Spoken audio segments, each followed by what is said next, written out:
Chapter 481. How much could money make people diligent?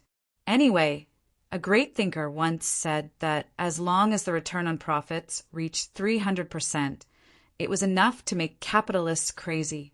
Of course, the workers who worked here were naturally not capitalists. Flourishing Lotus Gymnasium. But as long as there was a considerable amount of overtime pay, it was not unacceptable to stay up all night for a few nights. The foreman in charge of building the stage looked at the blueprint in his hand. He felt that the project was still a bit rushed. Even the blueprint of the stage had just been finalized. However, looking at so many workers here, the foreman felt that it was not impossible to complete the project on time. What a rich man! He had to sigh. Anyway, he met some acquaintances, some middle-level managers of urban construction companies. Not only were there more than usual manpower, but even the heavy materials were transported by helicopters. This was a crazy investment regardless of the cost. You're working after you've had your supper. 5 days of wages for 1 day. A few days of work is equivalent to a month of work. Keep your spirits up. Flourishing Lotus Gymnasium had a history of more than 10 years, but it was not used many times. Most of the time, it existed as a tourist landmark because it was not far from the door of the rat monster's family. It could be said that this gymnasium was Cheese's playground. Of course, Cheese was not the only one who treated this place as a playground, but also the descendants of various monsters living in the city. In general, they were all little monsters of the same age as Cheese, especially the huge supports at the edge of the gymnasium, which were the main places for the little monsters to play. Of course, the little monsters remembered that they could not expose themselves in front of humans, so they were very careful. But if there was a passer-by who took photos of unidentified objects, then it was none of the little monsters' business. Anyway, there were always very capable people in the human society who would jump out and try to explain these things. Although it had been peaceful for a long time, after all, it was the truth that those who climbed the mountain often would eventually encounter a tiger. After such incidents happened frequently, even Long Shirua of the pet hospital couldn't sit still. An almost oppressive ban was issued to all the monster families in the city, forbidding the little monsters from sneaking out to play at night. However, just as there were rebellious youths in the human world, there were rebellious little demons in the demon world. Of course, they would not go against Long Shirua directly, but they would sneak out from under the noses of their parents and enjoy the city at night. Nowadays, it is simply called Storm Chaser. Who knew what these little monsters had gone through to be given such a name? After the group was officially named, the gymnasium became the base of the Windchaser youth group. As the leader of this group, Zhuifeng's true form was that of a coyote. According to human age, Zhuifeng was already in junior high school. However, Zhuifeng's parents had passed away when he was very young, and he had never received any assistance from the pet hospital. He had been wandering and living alone. There was a slender scar on the left side of Zhuifeng's face. It directly cut through his left eye, but fortunately it did not hurt his eyeball. For Zhuifeng, this scar was more like a symbol of glory, even if this scar was only left by a fight between him and another weasel monster. And he had even lost. Listen. Those despicable humans outside have already started to invade our territory. At this time, Zhuifeng stepped on a cardboard box and looked at the members of the juvenile group. I have reached the point where I can't bear it any more. Tonight, I must teach these reckless humans a lesson and let them know how powerful I, Zhuifeng, am. Tell me, are you going to roar or not? Zhuifeng raised his fist forcefully. At this time, the other members of the juvenile group also said, "Roar!" Of course, it was not because the members of the juvenile group were not enthusiastic, but because there were not many members. Including Zhuifeng, the leader of the juvenile group, there were only 4 members in total. And at this time, there was only one who responded to Zhuifeng. A cat monster about the same age as Zhuifeng. "Nini, why is it only you? Where is Xiao Jiang?" Zhuifeng suddenly asked with his eyes wide open. The little cat demon Nini, who had been coiled up on the ground and listening to the conversation, raised her head with a yawn. She did not say anything and just stretched out her claws. This little cat demon still preferred to appear in the form of a cat, so that she could consume less of her demonic power. Juefeng looked in the direction where Nini was pointing. In the room that was the core of the Stormchaser base, the storeroom used by the gymnasium to store sundries, a yellow toad wearing black-rimmed glasses was fiddling with a telescope next to the only window in the room. "Xiao Jiang, are you looking for the firefighter who can fly again?" Juefeng suddenly shouted loudly. The toad, called Xiao Jiang, seemed to be quite timid. At this time, he suddenly turned around with a frightened expression. "Leader, you called me!" "How many times have I told you? How can a human firefighter fly?" Juefeng hit Xiao Jiang's head hard. "It has been several months. You must have seen wrongly." Toad River touched the bump on his forehead that was hit by Juefeng. He felt that it was wise not to talk back to Juefeng. "Leader, what did you say just now?" "What do you mean by intolerable?" "I said." Juefeng immediately reached out and pinched Toad River's swollen cheeks. "I'm going to do something big. Do you know what I mean?" "Ah, I know. Let go of me first. Ha ha ha ha." At this moment, a burst of hearty laughter suddenly came from outside. At the same time, it alarmed the three little monsters here. Juefeng frowned and jumped onto the windowsill, looking around.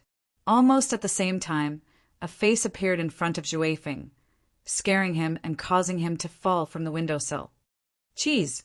Cheese!" However, Nini and Toad River simultaneously called out the name of the person who suddenly appeared.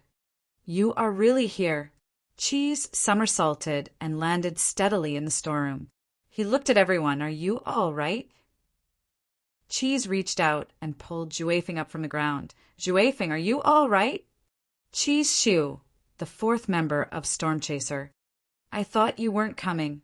Juefeng was surprised, but more than that, he was pleasantly surprised. However, he frowned and said, Can you come out?" As members of Stormchaser, Juefeng, Nini, and Toad River were very clear about Cheese's family situation and Cheese's situation.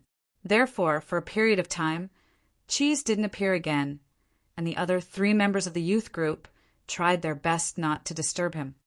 "I couldn't sleep, so I came out to get some fresh air." Cheese shook his head. "I was disturbed by the humans working here." Juefeng immediately said, "That's great. Cheese, our Stormchaser, was just about to teach these humans a lesson.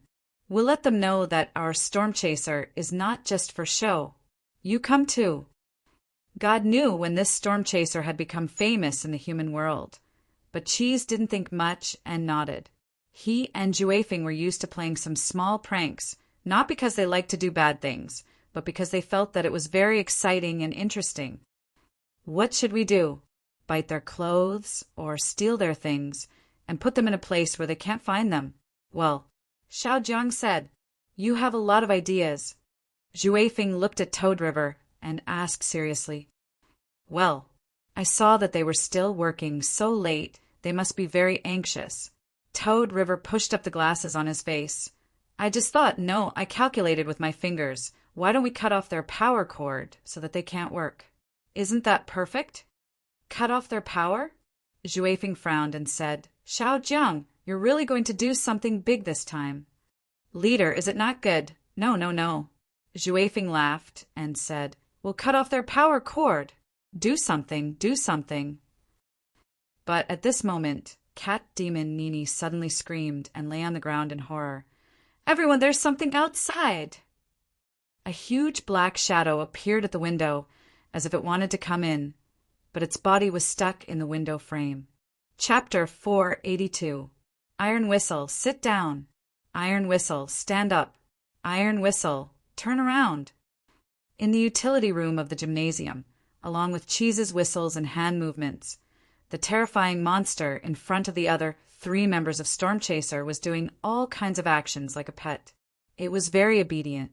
Look, Iron Whistle is very obedient. Cheese waved his hand and asked Iron Whistle to squat beside him. Even if Iron Whistle squatted, it was still much taller than Cheese. At this time, it lowered its head and rubbed against Cheese's body. It really won't bite?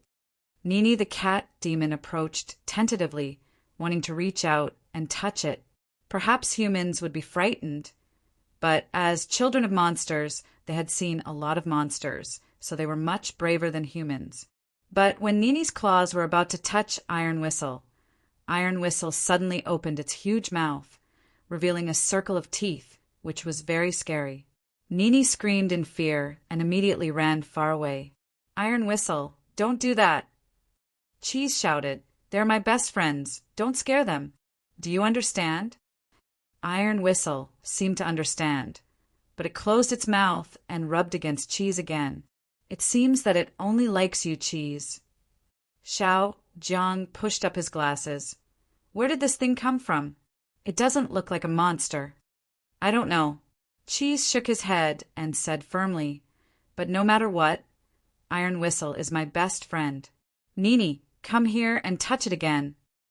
Nini plucked up her courage again and approached Iron Whistle. When she found that Iron Whistle was no longer as resistant as before, she successfully reached out her claws to Iron Whistle and poked him gently. Ah, it let me touch it. Cat Demon Nini immediately cried out in surprise. Xiao Jiang, you try it too. Wow, that's amazing. It's so hard here. Is this keratin? Xiao Jiang began to study it carefully. I've never seen such a species before. Even the Encyclopedia of Animals had no record of it. Could it be a completely new creature? It's amazing. The two little monsters began to warm up around Iron Whistle. Zhuifeng suddenly frowned. You guys! Didn't you say you were going to teach those humans a lesson? Stop playing. What's the matter? It's the same if we don't do it today. This Iron Whistle is fun. Nini replied without turning her head. That's right, leader. Come and touch it too. Xiao Jiang continued. If you don't want to go, I'll go by myself. Unexpectedly, Wind-Chasing Wolf angrily stomped his feet and jumped onto the windowsill. Then he quickly crawled toward the wall outside. What's wrong with Leader today? Did he take the wrong medicine? Nini murmured with dissatisfaction. Cheese hurriedly said, Don't let Leader go out like this. I'm afraid he'll have an accident. Let's follow him. Iron Whistle, stay here, don't go away. Iron Whistle's eyes opened and closed, as if he had understood what was going on. Cheese hurriedly chased after him with his companions. Zhuifeng's name was not in vain. He indeed ran very fast. Even on the wall, his sharp claws were enough for him to hold on to the wall and stabilize himself. These humans, where did they connect the power cord? Wind-Chasing Wolf quickly climbed to the stand above the stage. From here, he could see the whole picture of the work area below. However, he had to avoid the illumination of the helicopter lights from time to time. What? Zhuifeng had already seen the general position of the power cord, but when he was about to approach it, he unexpectedly saw something flashing by below the stand. Out of curiosity, Wind-Chasing Wolf jumped down from the support he was on and followed the strange shadow. Ah! He suddenly heard a blood-curdling scream, and an ominous premonition began to make his nerves tense. Zhuifeng suddenly jumped up from the complicated stand. The sound came from above him. When he jumped up, he vaguely saw a figure in front of him. It was a human figure. Zhuifeng was shocked and wanted to retreat in case he was discovered by this human. But he realized that there was something wrong with this human. This human worker, had suddenly pounced on him. His body fell on the stand and then began to split. The split body fell down along the left and right sides of the huge stand, and blood stained both sides of the stand. In the air, the human corpse's internal organs were still scattering. How could it be? Zhuifeng's face instantly turned pale, and his legs trembled. He instinctively wanted to escape from this place, but the moment he turned around, he encountered a worse situation. Zhuifeng, Cheese, Nini, and Xiao Jiang.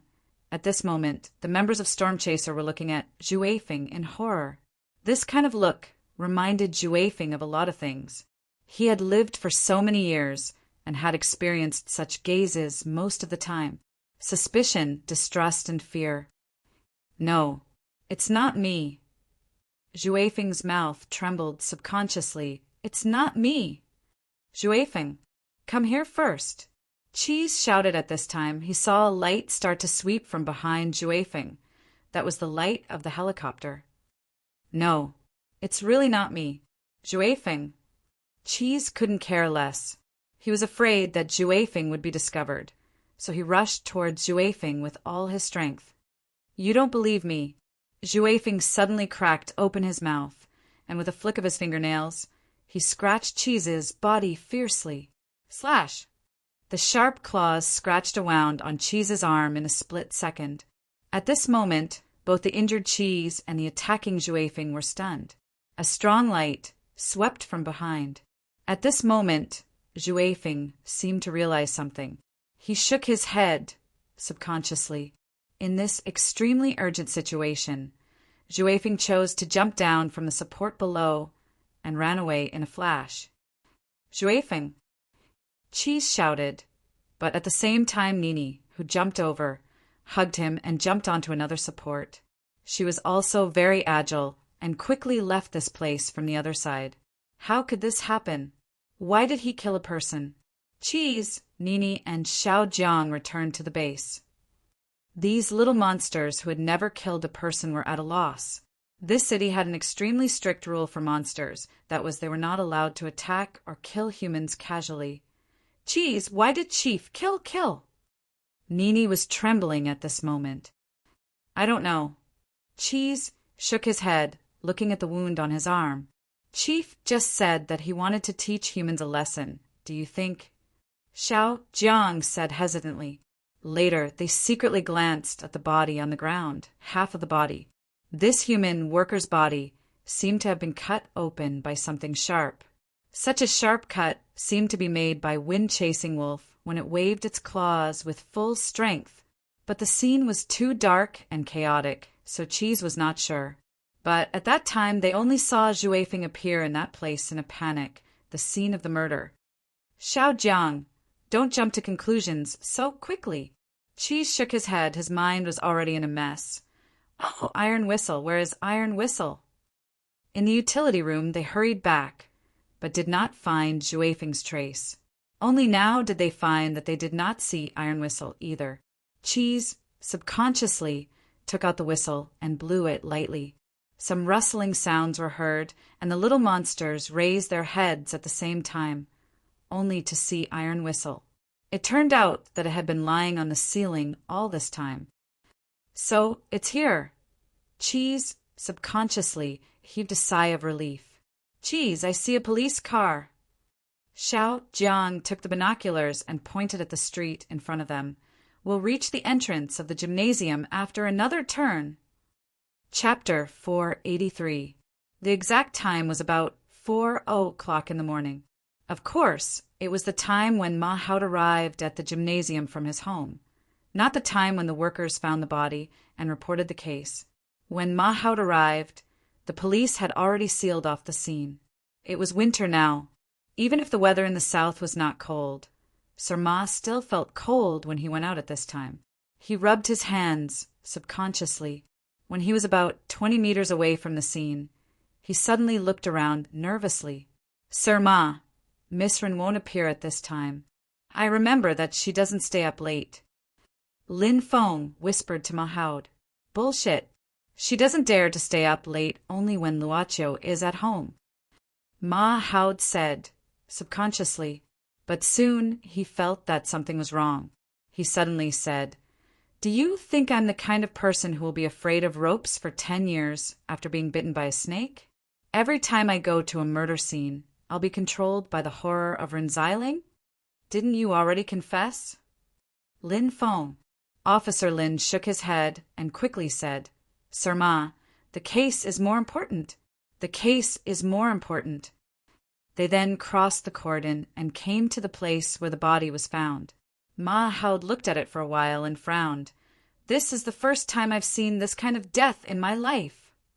According to the worker who found the body, The group of people quickly found the frame where the dead worker's body had fallen.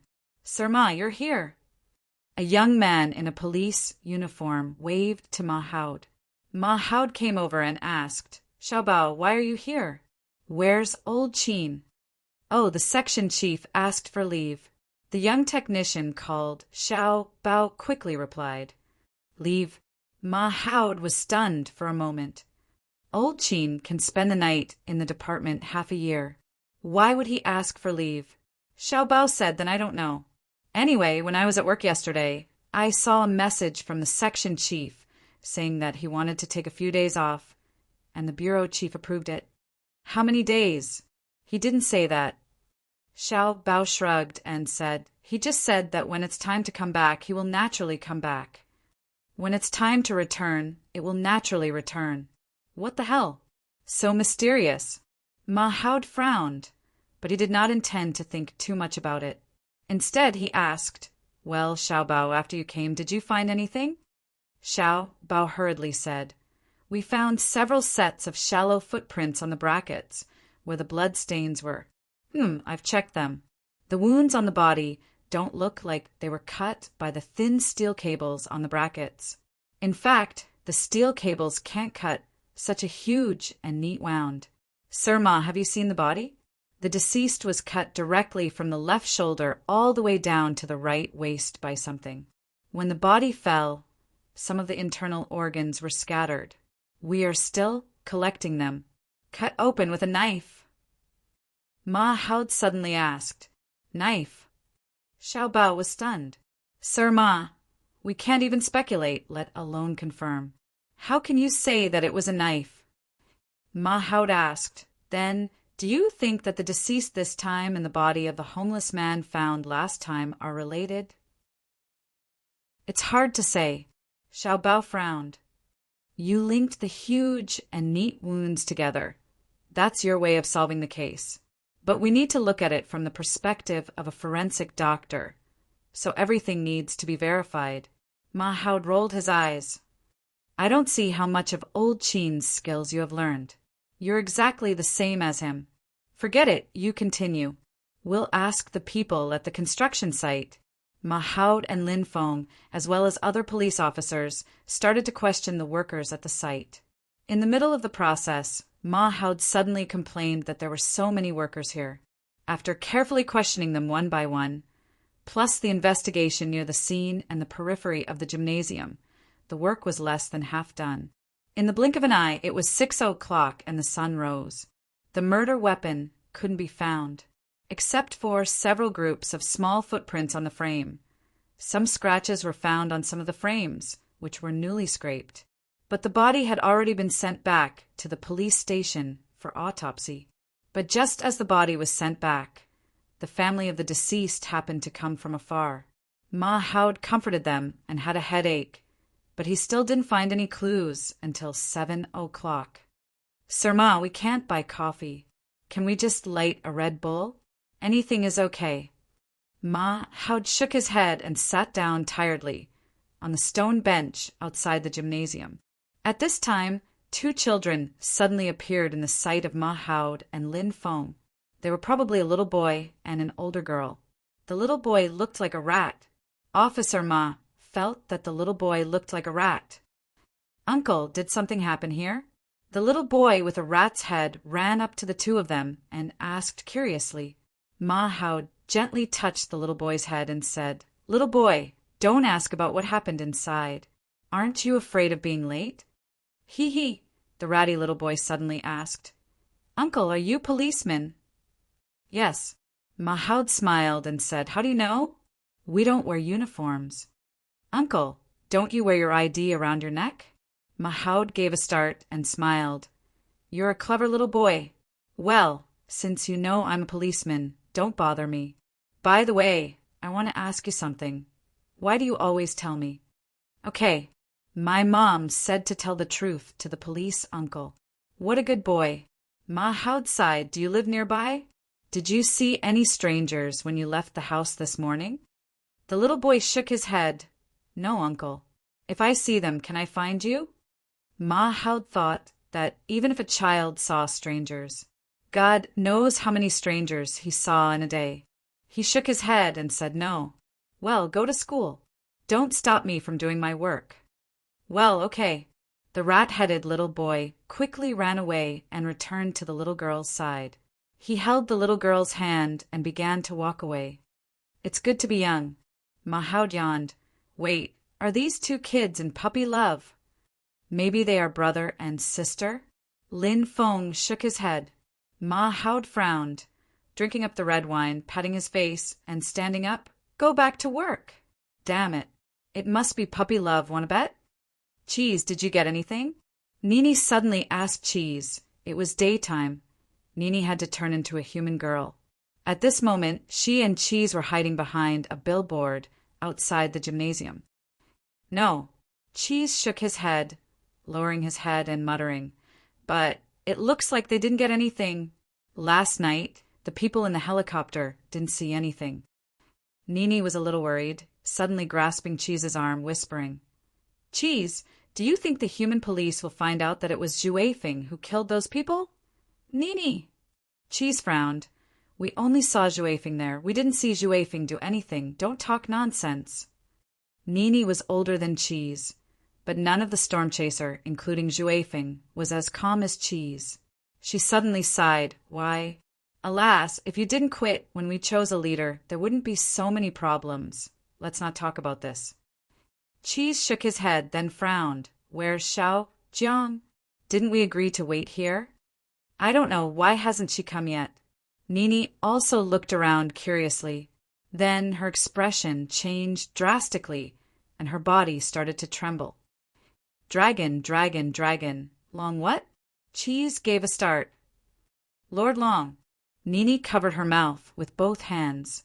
Cheese fixed his eyes on the road, only to see the expressionless Long Shuro walking slowly, and behind her, Xiao Jiang lowered her head, following closely until Long Shuro arrived. Xiao Jiang lowered her head. I'm sorry, Cheese. I was too scared, so I told Lord Long. Xiao Jiang, didn't we agree? Cheese got angry. What did we agree on? Long Shuro interrupted him expressionlessly. Did we agree on covering up? The true dragon of the divine land only gave him a look, but Cheese kept quiet out of fear. He lowered his head in an instant, and his body started to tremble. Long Shuro snorted. I've said that underage guys like you are not allowed to go out at night. Did you take my words for granted? But Cheese suddenly raised his head. Lord Long, Zhu Feng didn't kill anyone. I know he won't. Long Shuro looked at Cheese's eyes, looking at his fearful but stubborn eyes, suddenly sighed. You're not like Shu Yu at all. You're much braver. Long Shuro suddenly squatted down, touching Cheese's face. I heard from Su Zijun about your family, so I planned to visit you after I finished my business. You must have suffered a lot during this time, right? Not knowing why, Cheese's eyes turned red, and his nose twitched uncontrollably. He lowered his head, trying his best to endure, but he couldn't stop his throat from moving. I didn't suffer. Silly boy. Long Shuro hugged him. I didn't suffer. Cheese leaned on Long Shiro's shoulder, sobbing, but he was still stubborn. Chapter 484. After a while, Cheese calmed down and Long Shiro let him go. She took the three monsters to a place far away from the gymnasium and said seriously, Xiao Jiang told me everything. Lord Long, Zhu Feng. Cheese raised his head again. Long Shiro said calmly, It's not up to you to decide whether Zhu Feng killed people or not. He said it himself. Don't worry, I'll find Zhu Feng as soon as possible. But Long Shiro changed the topic and said with a sharp look, If he did, I won't let him go easily. Rules are rules. Cheese nodded. Since Xiao Jiang had told Long Shiro about this, according to the rules of the monster race, this was not something he could interfere with. You can all go to school. Long Shiro waved her hand. Don't stay here to avoid suspicion. I have to go in and see what the human police have found. Cheese nodded. Long Shiro suddenly said, Cheese, have you been to any place or encountered anything recently? No. Cheese hurriedly shook his head, looking anxious. Long Shirua narrowed her eyes, but didn't ask. She said indifferently, "Then forget it. But be careful if you have any problems or difficulties. Remember to find me first." "I know, Lord Long," Cheese nodded. "Then I'll go back with Nini and Xiao Jiang." "Go ahead." Long Shirua nodded. She looked at Cheese's back and frowned. What's this uneasy feeling? Why is Cheese's aura so weird? But her doubt disappeared in a flash, because she had more important things to do.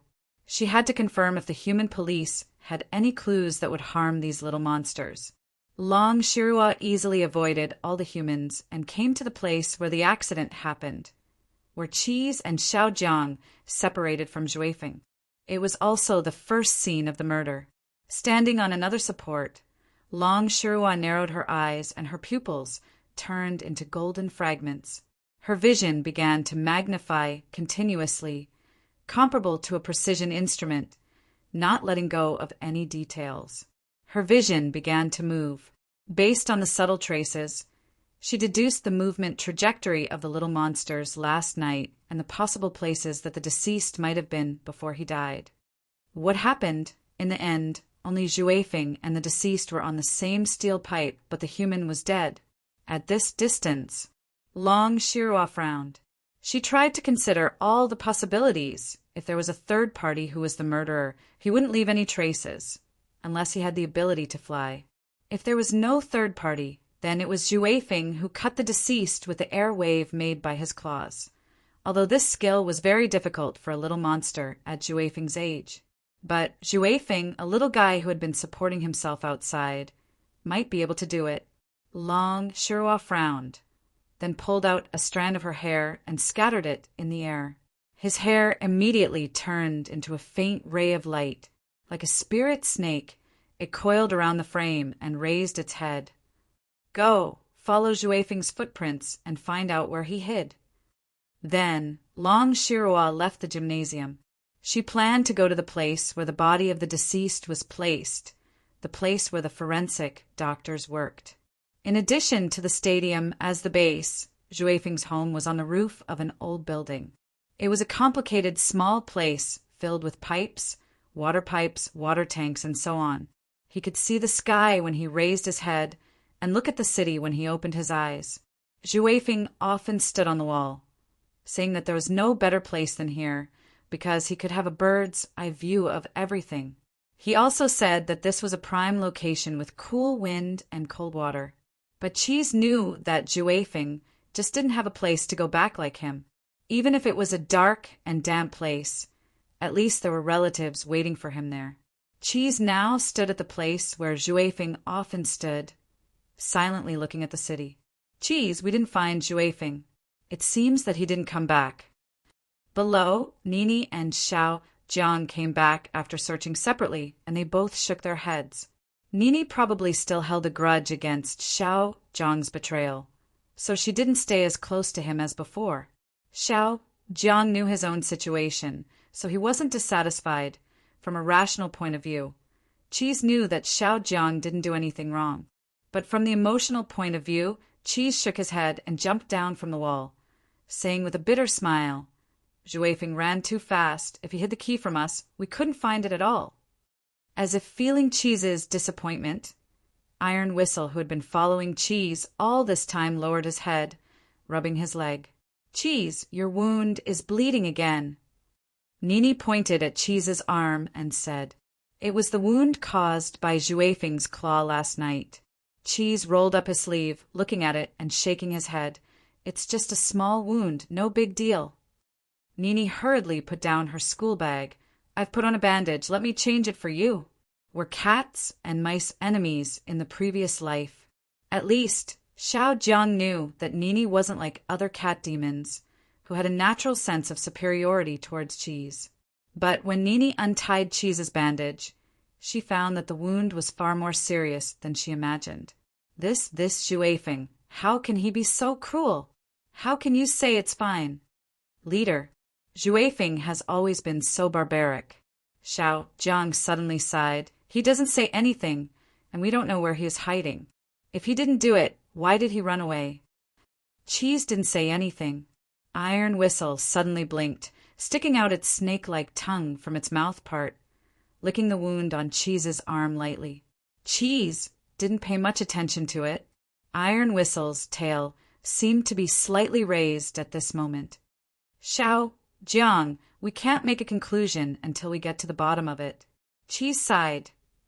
It's already like this. What's the point of asking? Xiao, Jiang seemed to be a bit agitated.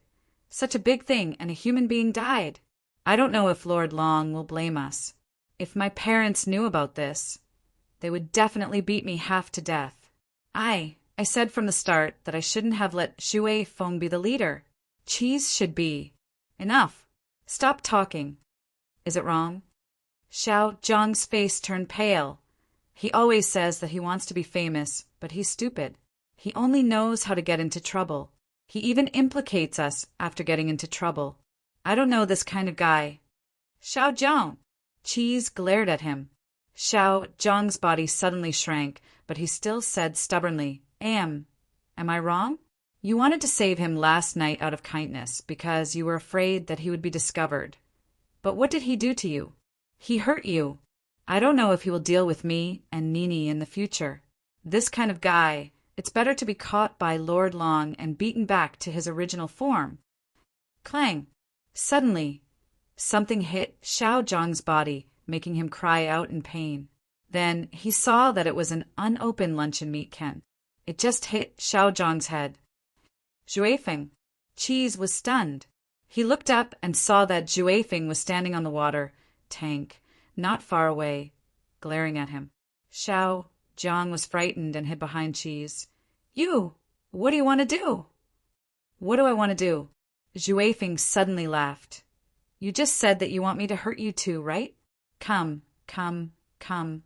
Let me see if your skin is harder than this iron box. Xuefeng, come down and talk first. Xiao Jiang didn't mean to say anything just now. Can you calm down? Cheese took a deep breath and said, Calm down. Xuefeng snorted. What's there to calm down about? I'm the kind of guy who likes to do things recklessly, always causing trouble and implicating you all. Xiao Jiang, stand out if you're a man. Let me see what you're capable of. Xuefeng, talk nicely. Cheese stretched out his hand and stood in front of Xiao Jiang. Are you going to protect him? Xuefeng suddenly jumped up. Cheese, I'm not as great as you, pretending to be a good person after being beaten. Cheese, since you want to be a good person, then let me grab your right arm. In terms of strength, Xuefeng was probably the best in the juvenile group. This attack from above was very fast. Xuefeng's claws were shining with cold light. Cheese only felt cold all over. When Xuefeng's claws were about to hit his head, Nini and Xiao Jiang couldn't react in time. A black shadow suddenly shot out. Unbiased, this black shadow directly pierced into wind-chasing Wolf's heart. It was Iron Whistle. The tail shot out from Iron Whistle. Even though Xuefeng was born with great speed, he couldn't completely dodge it at this moment. He could only dodge a little, but that slightly sharp tail still pierced through his shoulder in the end. Xuefeng screamed and fell down instantly. Iron Whistle, stop! Cheese suddenly grabbed Iron Whistle's tail. Iron Whistle unwillingly pulled out its tail from Xuefeng's shoulder and retracted it behind itself. Xuefeng stood up shakily, looking at the several small monsters in front of him with a pale face. I won't let it go like this. Xuefeng gritted his teeth and jumped over the wall. This was the 23rd floor. After jumping off the wall, he disappeared. Cheese stood on the wall again, looking at the city, but this time his mood was completely different from several minutes ago. He silently looked at Nini, who didn't know what to do. Xiao Jiang, who was in a panic, and Iron Whistle, who was ignorant. He suddenly realized that he wasn't mature enough to face these things. At the place where the corpses of the deceased were placed, several forensic doctors fell on the ground. But actually they just fell asleep. Dr. Long from the pet hospital was also a doctor, but she didn't wear a white coat at this moment. Instead, she started to fiddle with a corpse that was just transported here. In addition, there was also a headless corpse that was placed here, but it was frozen. Sure enough, it's a knife wound. Long Shirwa frowned. She looked at the body, sent by the gymnasium and then at the headless body. She didn't know why the people here put them together, but she found something else from the headless corpse. She stared at the incision on the abdomen of the headless corpse, stretching out her finger and gently rubbing it. Long Shiro found a trace of residual aura here. This was related to one thing that she was busy with these days. That was, she found several monster corpses in the suburbs, and these corpses also had the same residual aura. Chapter 485. Long Shiro suddenly felt that the feng shui of this city was not good. Xiang Lu had caused trouble here not long ago. She felt the extremely fierce aura from the headless body was quite mysterious, but it was not the work of those Taoists in Kelowna. Su Zijuan said that Xiang Lu came back last time with the help of a mysterious force. A centipede dies but never falls down. Long Shiro looked at the two bodies indifferently. Last time, if Su Zijuan didn't use Jiuzhou Xianyuan and let her use the secret technique of a short distance yet pulls apart to suppress the riot of Jiuzhou Xianyuan, she was finally attacked. Xiang Lu couldn't have caused trouble under her watch. I don't know if that shop has done any tricks this time. Long Shiro left the morgue after thinking for a while. Now, she should go to Zhuifeng and ask him about it. The little butterfly hasn't come out of the cocoon yet. I'm so busy. Of course, Lord Long of the Demon Realm had a very irritable look on his face right now. His leisurely days seemed to have suddenly disappeared. What did you say? Let our people withdraw. At most, we can only keep the evidence at the crime scene. And we have to set up a shed? We can't wear the police uniform. Ma Haud looked at his boss in disbelief, banging his hands on the desk and roaring, "Why?" Facing the only person in the bureau who dared to slam the table in front of him, Director Liu shrunk his body and his hands trembled.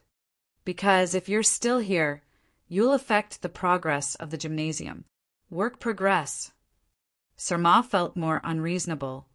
What is more important than human life? Old Liu, was your head kicked by a donkey? That's the crime scene. You want to continue the work? You should stop it. What if you destroy some strong evidence? Old Liu wiped his forehead with a handkerchief and said, "You're right.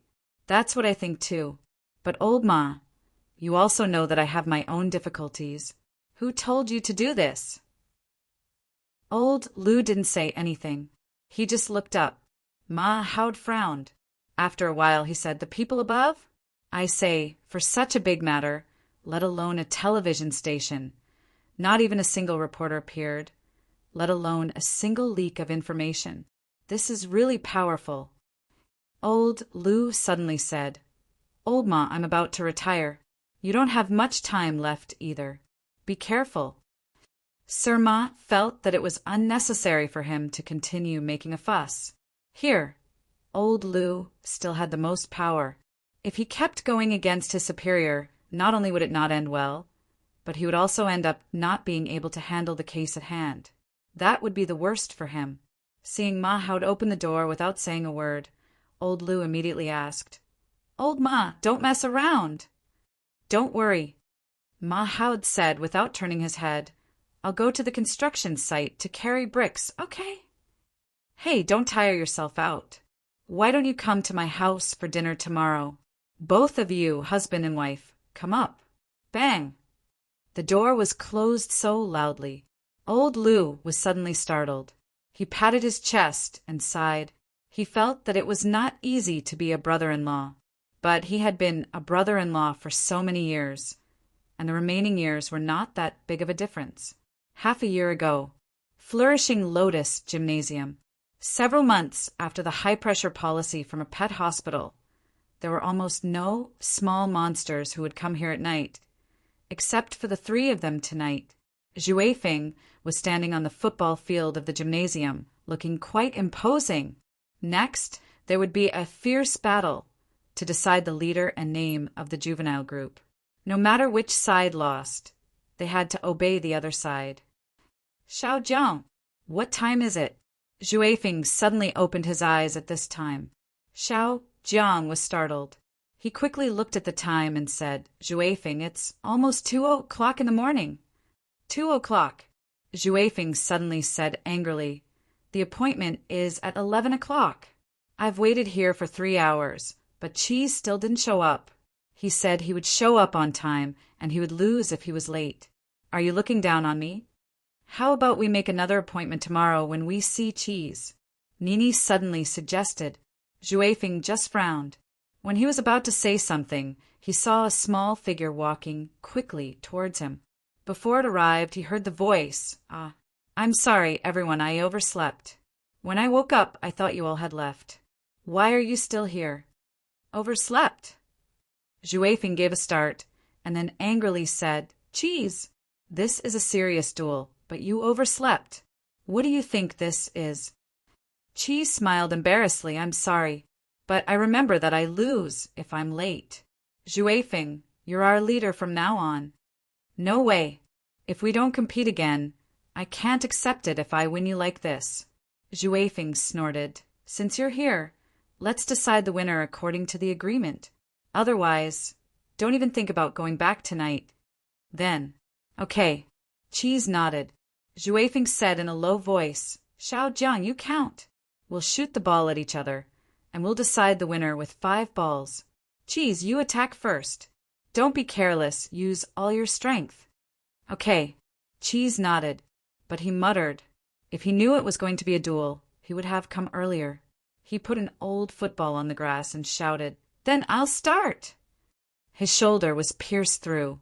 Juefeng had never experienced this kind of injury before. It even surpassed the ability to endure pain that Juefeng had trained over the years. In the past, when he fought with other monsters, he would at most bleed a little, such as internal bleeding or fracture, but not to this extent. Juefeng knew that he was not far from death. This wound was hard to heal. There was already a pool of blood under the place where he fell. Black blood. There was probably a terrible poison hidden in the wound. Juefeng couldn't feel the wound on his shoulder, but the parts around the wound would cause a terrible pain if he moved slightly. It's said that thinking of something to distract one's attention can make one forget the pain. But why did I think of this? Juefeng gritted his teeth, moving his body. He felt cold all over, and he couldn't open his eyes. He looked at the place where he finally couldn't hold on.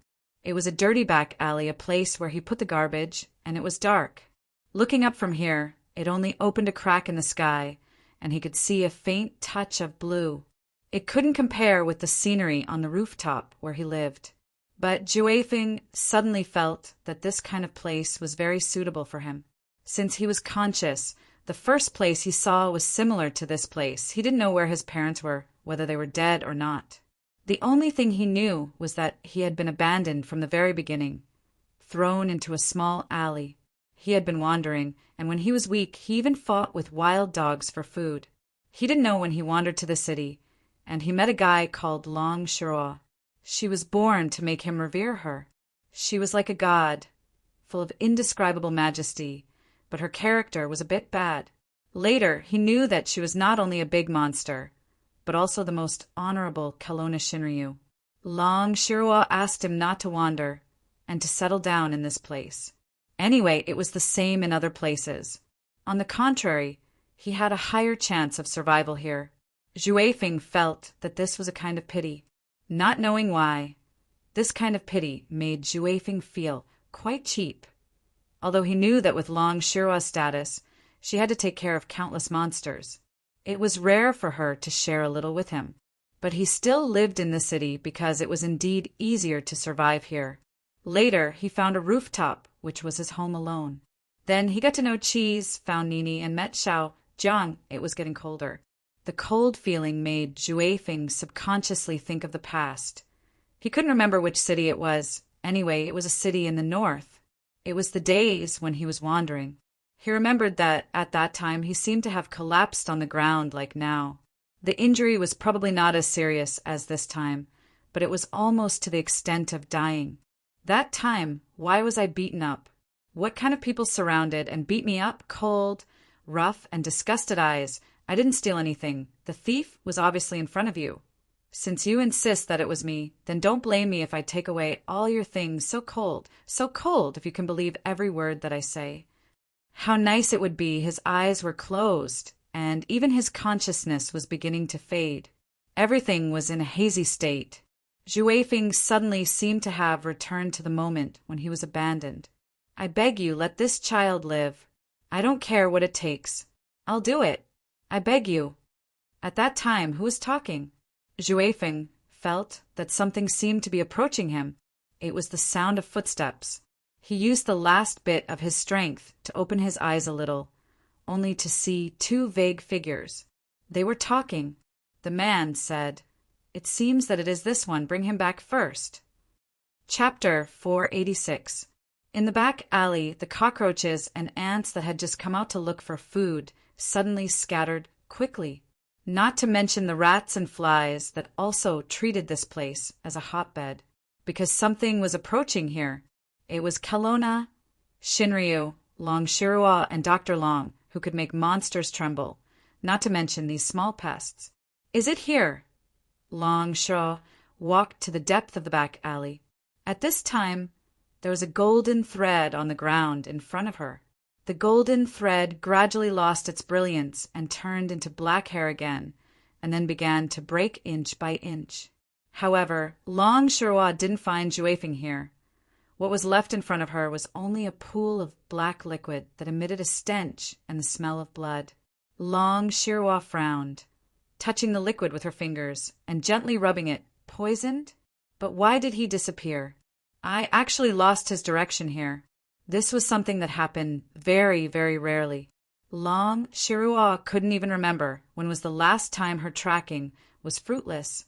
It seemed to be 1,000 years ago when she was tracking a little guy. And that little guy's name was Yu Tsaiji, a little fox demon who had the ability to become a 9-tailed celestial fox. Zhu Feng suddenly felt a little cool. Yes, cool, not cold. Not the kind of coldness that one would feel when one was about to die. This kind of cool was as comfortable as eating a popsicle in the human world on a hot day. He couldn't help but let out a comfortable cry. Zhu Feng opened his eyes slightly. His vision suddenly became bright, which made his eyes hurt. But Zhu Feng saw a figure at this time. A human? A woman? Wind-chasing wolf struggled fiercely. It was surprisingly easy. He didn't even feel any pain from his shoulder. At the same time, something fell from his forehead. It was a handkerchief, a wet handkerchief. In addition to the woman in front of him, Zhu Feng also found himself in a forest. But he also saw trash cans and some signs posted on tree trunks. Everyone is responsible for caring for trees. This place is probably a park or something like that. "You're awake," the woman said softly. Zhu Feng subconsciously felt his cheeks burn. He had never seen such a perfect woman, whether she was a human or a monster. Monsters who had assimilated into the secular world and lived in the modern world. Most of their aesthetic concepts had been assimilated by humans. Zhu Feng felt that the woman in front of him was even prettier than Long Shirua. Most importantly, she was much gentler than that old woman, at least at this moment. "You, who are you?" Zhu Feng was only puzzled for a moment before he asked. At the same time, he also noticed that not only was this woman here, there was another person not far away. At this moment, he was squatting in front of a dead tree, as if he was fiddling with something. At this time, the man stood up, turned around, and walked over. Zhu Feng saw him clearly. This was a weird guy wearing a clown mask, and he even pinched up the sleeves of his hands. Well, when I was a child in my hometown, I dug out this kind of thing. The guy wearing a mask looked at the woman, who Zhu Feng felt was very beautiful, and said, "The old people in my hometown said that when we hid in the mountains during the war, we didn't have anything to eat, so we dug out these things and then some bird eggs. You don't need to add anything. Just stir-fry it, and it's delicious." The woman smiled slightly and said, "Master, have you eaten it?" "Yes," the man wearing the clown mask said casually, "but I can't remember the taste. But the taste is generally good. It was a very interesting experience." The woman smiled slightly. Zhu Feng suddenly felt that he was completely superfluous in front of this man and woman. Did this woman call him master? But regardless of the doubts in his heart, Zhuefeng swallowed his saliva at this time because he was really attracted by the thing on the plate in the strange man's hand. As the natural food of aardwolves, termites. Oh, by the way, this is actually for you. The man wearing the clown mask, the club boss at this time, stretched out the plate in his hand and gave it to Zhuefeng. For me? Zhuefeng was stunned, frowning, but dared not to accept this strange kindness. Why? Why? Boss Luo said indifferently, "Eat when you're hungry, there's no why." As he said, Luo Qiu lifted the plate closer to the front of Wind, and even placed it in the most impactful position in Wind sight. The small white termites stimulated all of Zhuefeng's taste nerves. Zhuefeng suddenly grabbed the plate from Boss Luo's hand, and then turned around, sitting on the ground with his legs crossed. He reached out to grab a termite from the plate and put it into his mouth. The taste of these termites, was it different from the ones Luoqiu ate when he was a child? Zhuefeng put down the plate in his hand and then began to feel very strange. Who would carry a plate with them just to pick up termites? But if it was prepared for him, Zhuefeng thought that he had never seen such two strange people. And the wounds on his body, Zhuefeng suddenly jumped up, full of vigilance, completely forgetting that he had just accepted a meal from them. He gritted his teeth and said, "Who are you? Why did you save me?" Boss Luo said indifferently, "Your life is not meant to end. At least, you won't die before you are 60 years old. Now, you're only 49 years old. It's not time yet." Zhuefeng was stunned. Such a tone reminded him of the old stories he had heard in the past. "Are you a judge of the underworld? Do you know how long I have to live?" "I am not a judge of the underworld," Boss Luo said indifferently. "Don't you demons already know that the underworld is closed? Even if there is a judge, he can't walk out." Zhuefeng frowned and said, "Then are you a fortune teller? Do you know how old I am?" "Fortune teller." Boss Luo thought for a while and joked, "I am a businessman. But if you want to talk about fortune-telling, there is such a project. Do you want to be told?" Zhuefeng suddenly shook his head. "I don't believe in fortune-telling. I believe in myself." Luoqiu nodded and said indifferently, "Your injuries are already healed. This is the grove in Zhongshan Memorial Park. You should know how to get out. Then let's meet again."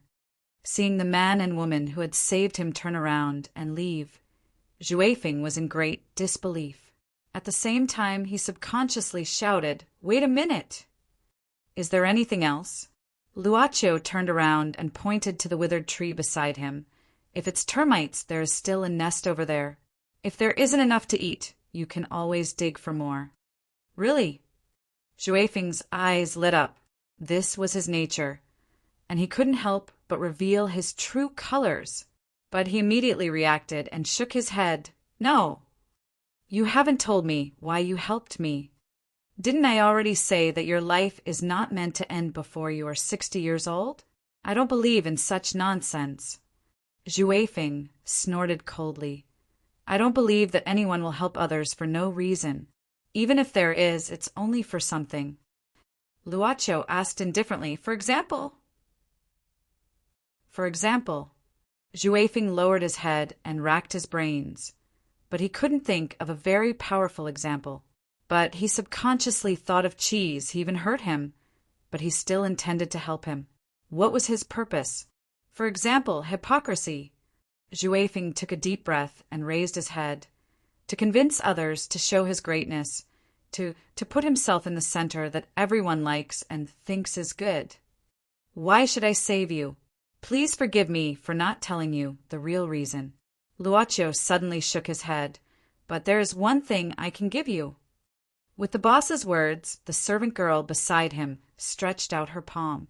In her palm, a black card was slowly hovering and then flew to Zhuefeng. Yi said softly, "Mr. Zhuefeng, please keep this black card. When you need it, it will lead you here, and you can buy what you want from us. It will tell you the specific trading rules." Zhuefeng held this black card and saw 2 golden marks on it, but they were not symmetrical. It seemed that it should be symmetrical with 4 golden marks. But Zhuefeng was only dazed for a moment, and the strange man and woman had disappeared. Chapter 487. It was easy for Zhuefeng to leave the park. After all, he had lived in the city for a long time, but he didn't expect that not much time had passed. It was even on the same day. He couldn't believe it. He couldn't believe that such a fatal injury could be healed in such a short time, and there wasn't even a scar left. If Zhuefeng hadn't felt the pain caused by that injury, he would have thought that he might have been dreaming. As a businessman, he was able to buy anything, and the price was Zhuefeng held the strange black card in his hand. In addition to the fact that it seemed to want to say something to him, but he couldn't hear what it was saying, Zhuefeng also had a strange feeling. It felt like he had seen it somewhere before, but these were still things in the future. For Zhuefeng, there was a more troublesome thing at the moment. How should he face the next thing?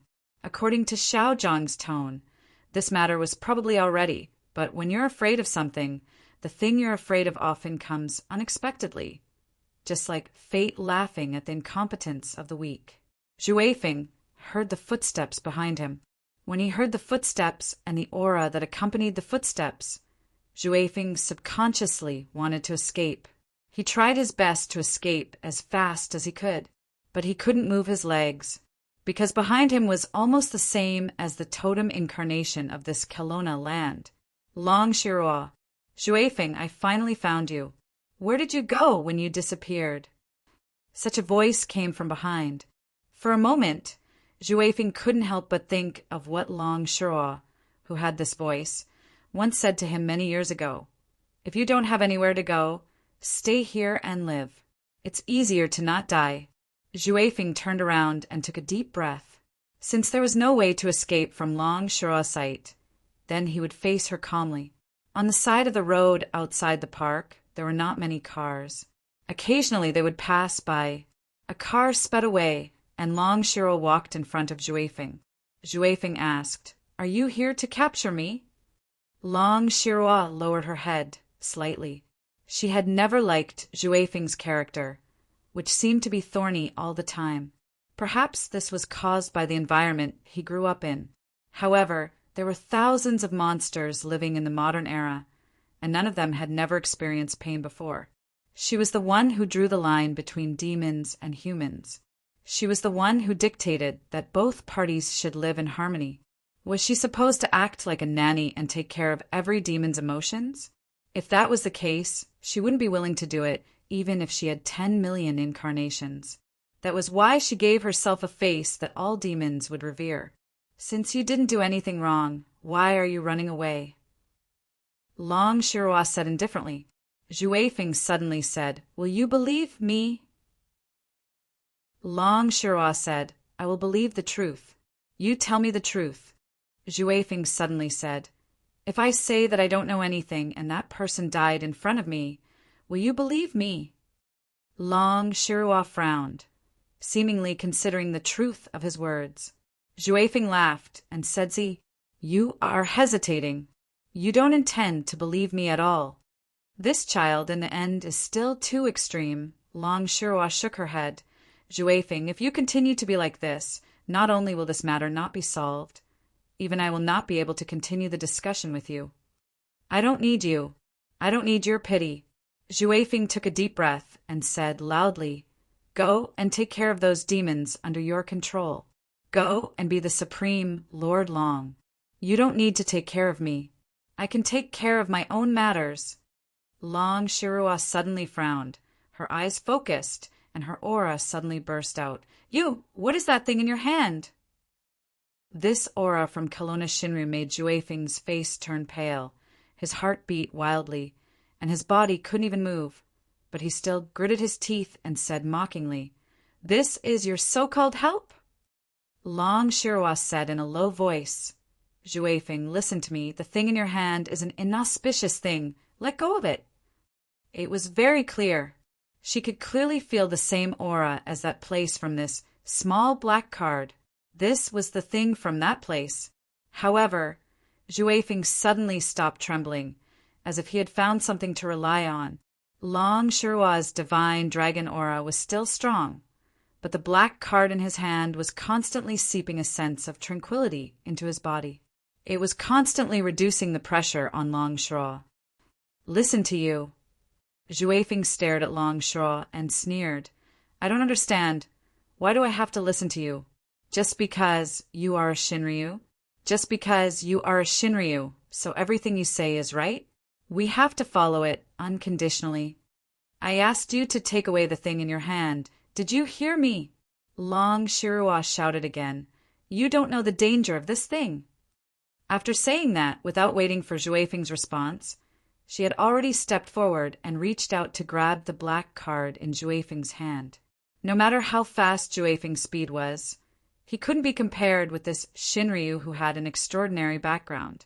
In the blink of an eye, Long Shirua's hand had already grabbed the black card.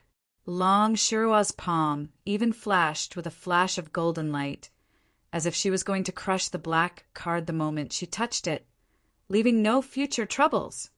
Don't. Zhuai Feng tiptoed. At this time, Long Shirua also made a muffled sound, as if she had suffered a heavy blow. Her palm suddenly bounced off the black card. In an instant, she seemed to have returned to that night when she saw the door behind the club boss slightly open. The crimson earth, the moment when the sky fell and the earth cracked. Long Shirua's consciousness suddenly became dizzy, but in a flash of golden light in her eyes, she quickly woke up from this absent-minded state. Long Shirua shook her head. The black card had disappeared. Even Zhuai Feng had disappeared. Perhaps Zhuai Feng had seized the opportunity to escape while she was absent-minded. Long Shirua turned around and looked at the other side of the road. She clearly knew that Zhuai Feng escaped from this direction. She didn't chase after him, but just frowned. In the end, Long Shirua walked towards another direction. This was the direction to a certain commercial street in the city, the direction to a certain shop there. In front of the old-fashioned desk in the basement of the club, a thick account book was placed in front of Luochio. Of course, such thickness was only one of many.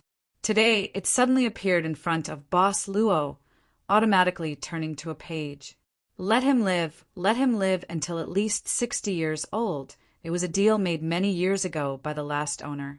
Luochio's finger slowly drew to the end of this deal and finally looked at Miss Servant Girl, joking. This is like an insurance policy. Yu Yi smiled. Predecessors always like to leave shade for their descendants. According to this customer's request, his black card was also handed over to Zhuai Feng. Boss Luo suddenly smiled. The moment he opened his palm, a ball flashing with golden light slowly appeared from the mysterious space that he couldn't fully understand. But there were a few fine chains on this ball of light. This ball of light didn't completely belong to the club. Because this deal in the account book hadn't been completed, it could only be regarded as a deposit at most. It could only be regarded as a one-time transaction fee. Luochio looked at it quietly, murmuring, What kind of life will this be? The first star of the Big Dipper, greedy wolf's soul. Miss Servant Girl suddenly said, He's a gentle guy. The light on the ball of light was bright, but not dazzling. The boss seemed to appreciate it more, so he nodded. I think so too. Suddenly, an unusual aura came, right in front of the door. The boss put away the ball of light, closed the account book, stood up, and prepared to go out. But Miss Servant Girl felt it was inappropriate. So she came forward, almost sticking to Luochio's face, carefully straightening his collar for him. It shouldn't be a good thing. No need to be so formal. Only then did Yu Yi stop. But in the end, her palm still slid down, sticking to the clothes that were originally sticking to his body. Luochio remembered that this should be the second time he met Long Shuo in front of the shop. It seemed that every time they met, it would always be accompanied by more or less unpleasant feelings. Miss Long, are you looking for me? Why don't you come in and have a seat? I never intend to move my feet even half a step inside. Chapter 488. This kind of coldness was even clearer than the last time in front of the club, and Long Shuo's words were even colder. Was it you who handed that black plate to Zhuai Feng? Miss Long's ability to gather information really surprises me. Luocio smiled. It only took a while. You are indeed the darling of this land. Long Shirwa frowned. Sometimes she liked to talk nonsense with people, but it was only limited to a few people. Therefore, she preferred to be straightforward. In her opinion, this kind of polite greeting to everyone was like drinking a cup of spoiled fruit juice, which was extremely uncomfortable. I told you to take care of yourselves. Don't play so many tricks in front of me. Long Shirwa narrowed her eyes. Last time, we had no choice about the spiritual vein. But this time, you still don't know how to restrain yourself, right? Miss Long, we are doing business with the door open. Luocio said seriously. If the customer wants to come, we won't stop them. If the customer wants to leave, we won't stop them. Most businesses in the world are like this. But why is it that when it comes to us, we don't know how to restrain ourselves? It's just that your business is too cruel. Long Shirwa snorted coldly. Everyone takes what he needs. How is it cruel? Luocio shook his head. Long Shirwa sneered. Is it? The things they can get are obviously things that can be done by other methods, or things that can be done with more effort, or even things that can be done with the help of others. But they have to sell their own lives, the most precious things, even their souls. Everything. Isn't this cruel? Luocio said, what about the time? The time to think of a way, the time to work hard, and even the time that others lose and the effort that others use to help. Yes, I don't deny that no matter who encounters difficulties, they may be able to find a solution after a period of time, but the time wasted and the effort. Why don't you calculate it, Miss Long? Long Shirwa said angrily, are you saying that the process of us working hard to pursue our goals is worthless? Luocio shook his head and said, but even so, we can't make up for the lost time. To put it simply, even if you ate a meal just to satisfy your hunger and not to enjoy it, there would be a difference between the time before and after you ate. But even if you spit out what you ate, you won't be able to get back the time you used up. Instead, when you spit it out, you're also using up the time. You are sophistry. But you should be aware of this, right? Luocio said indifferently. The reason why Miss Long is angry is because Juefeng is a demon and not a human, right? You also said that you don't care about the life and death of those humans who are driven by desire. So as long as it was a monster, it was not allowed, right? But in fact, for us, no matter who it is a guest is a guest. Long Shirwa's body suddenly burst out a dazzling golden light. She looked a bit angry. I don't want to argue with you here. Since those guys in the West couldn't destroy you 100 years ago, today I will.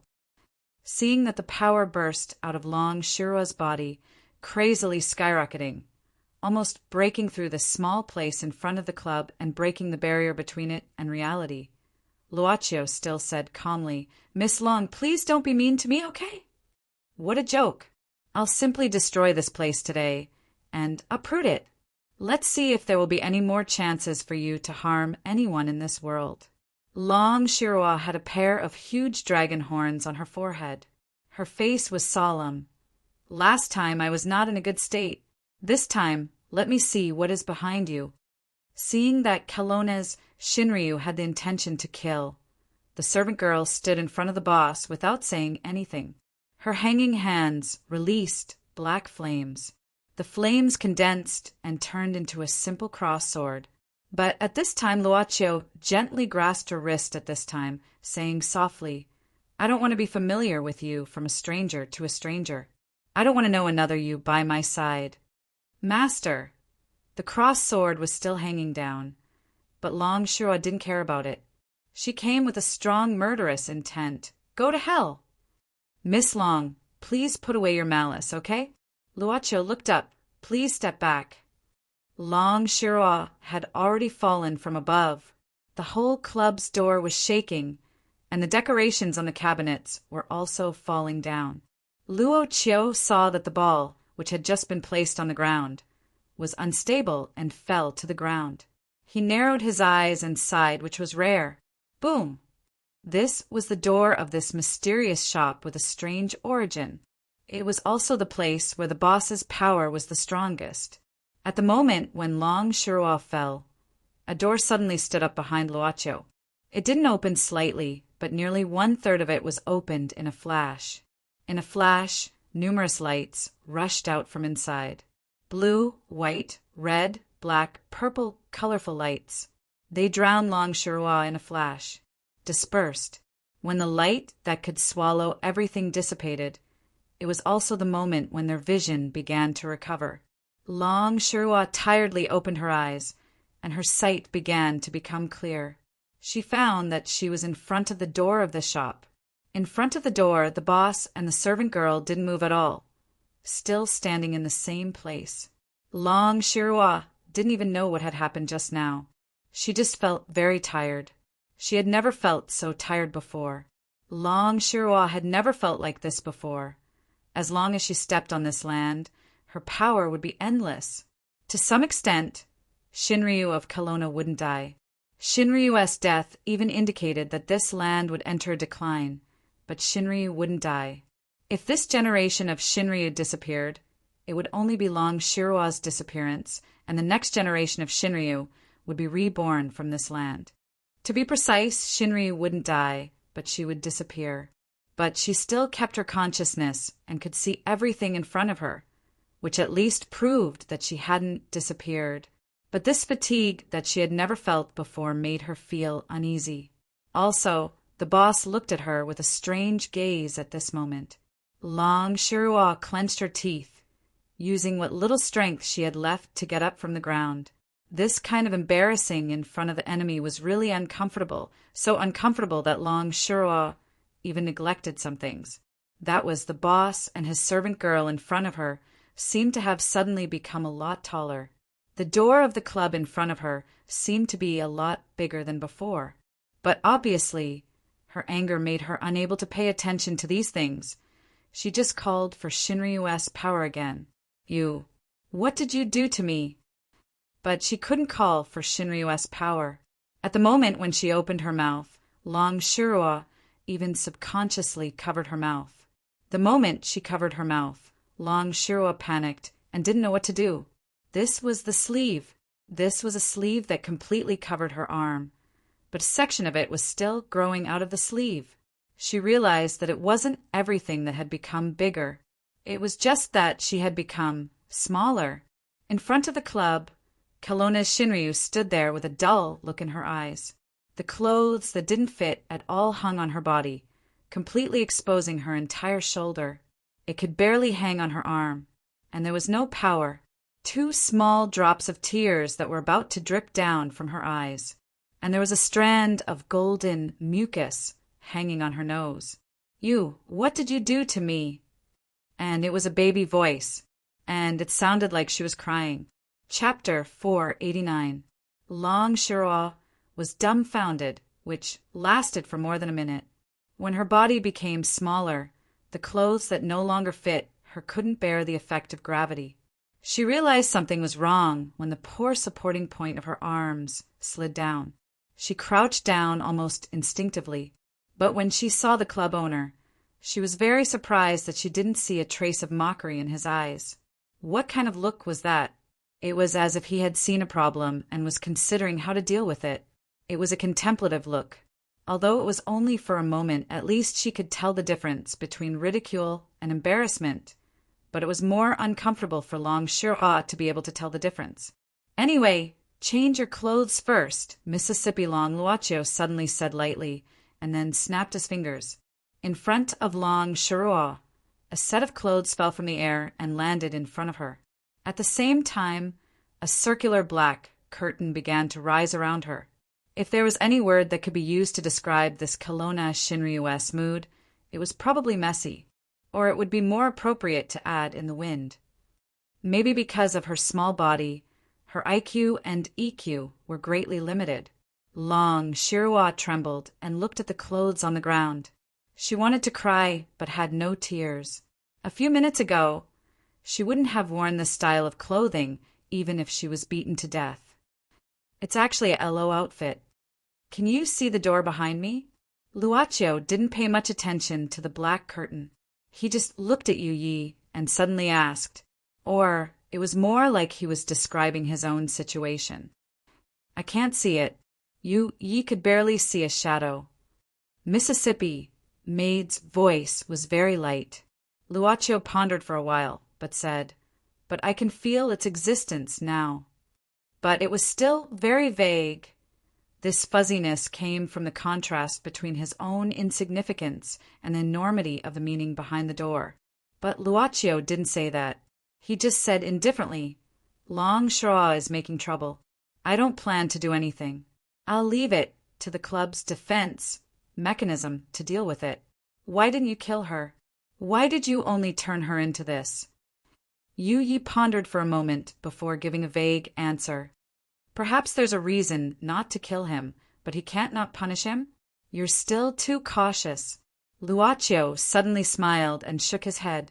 He did not continue to discuss this issue with Yi. Thus he said softly, "Go make a pot of tea." Yi nodded and turned to enter the house with a smile. Luaccio waited for a while.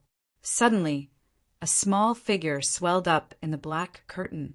Kelowna Shinri walked out of the black curtain with a complicated expression. As for her posture, she was probably a little bashful. "Miss Long, let's stop here today," Luaccio said indifferently. "We're just doing business here.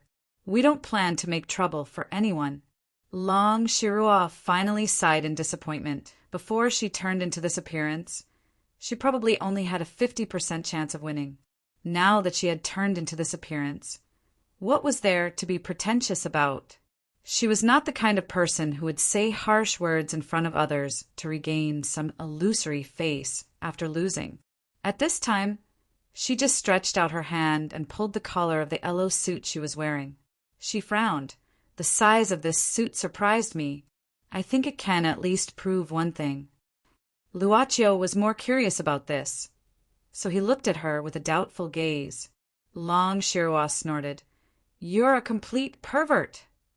"So, did your IQ drop as well after you became smaller?" Boss Luo was stunned for a while.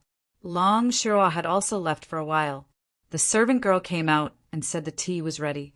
Luaccio picked up the display items scattered on the ground due to the impact just now.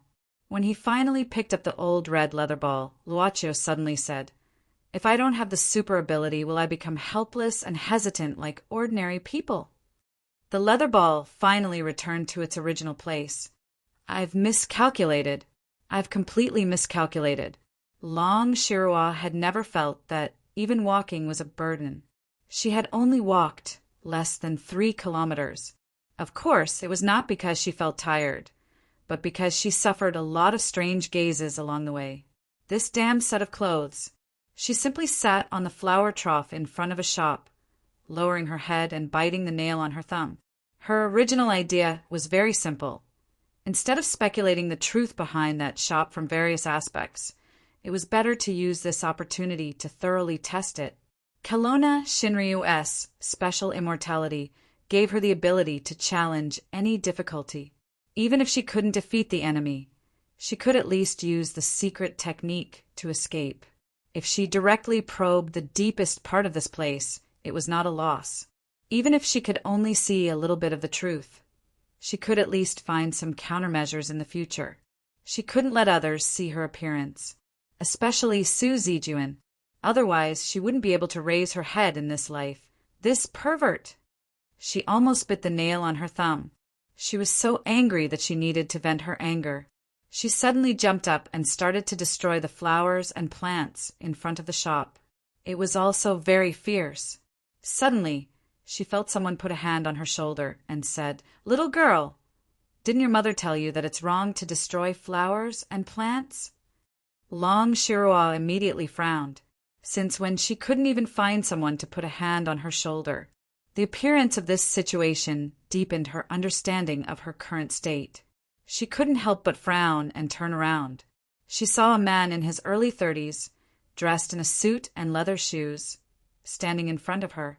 The warm smile on his face seemed to be covered with haze. The man suddenly squatted down and opened his smiling eyes a little. "Where's your family?" "Where are they?" "Do you want Uncle to help you?" "My house is nearby." "Are you hungry?"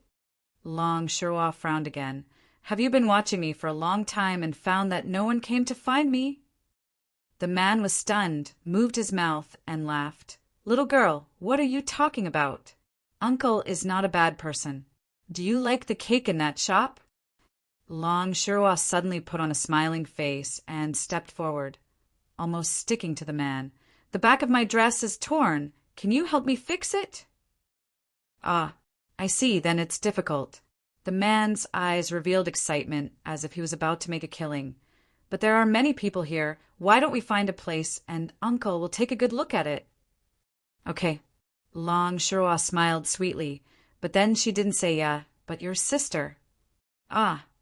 The man suddenly let out a wail like a pig being slaughtered, because the little girl in front of him, who was no threat to him at all, kicked his crotch mercilessly. "A guy like you wants to play with a real person? Go back and play with your dolls."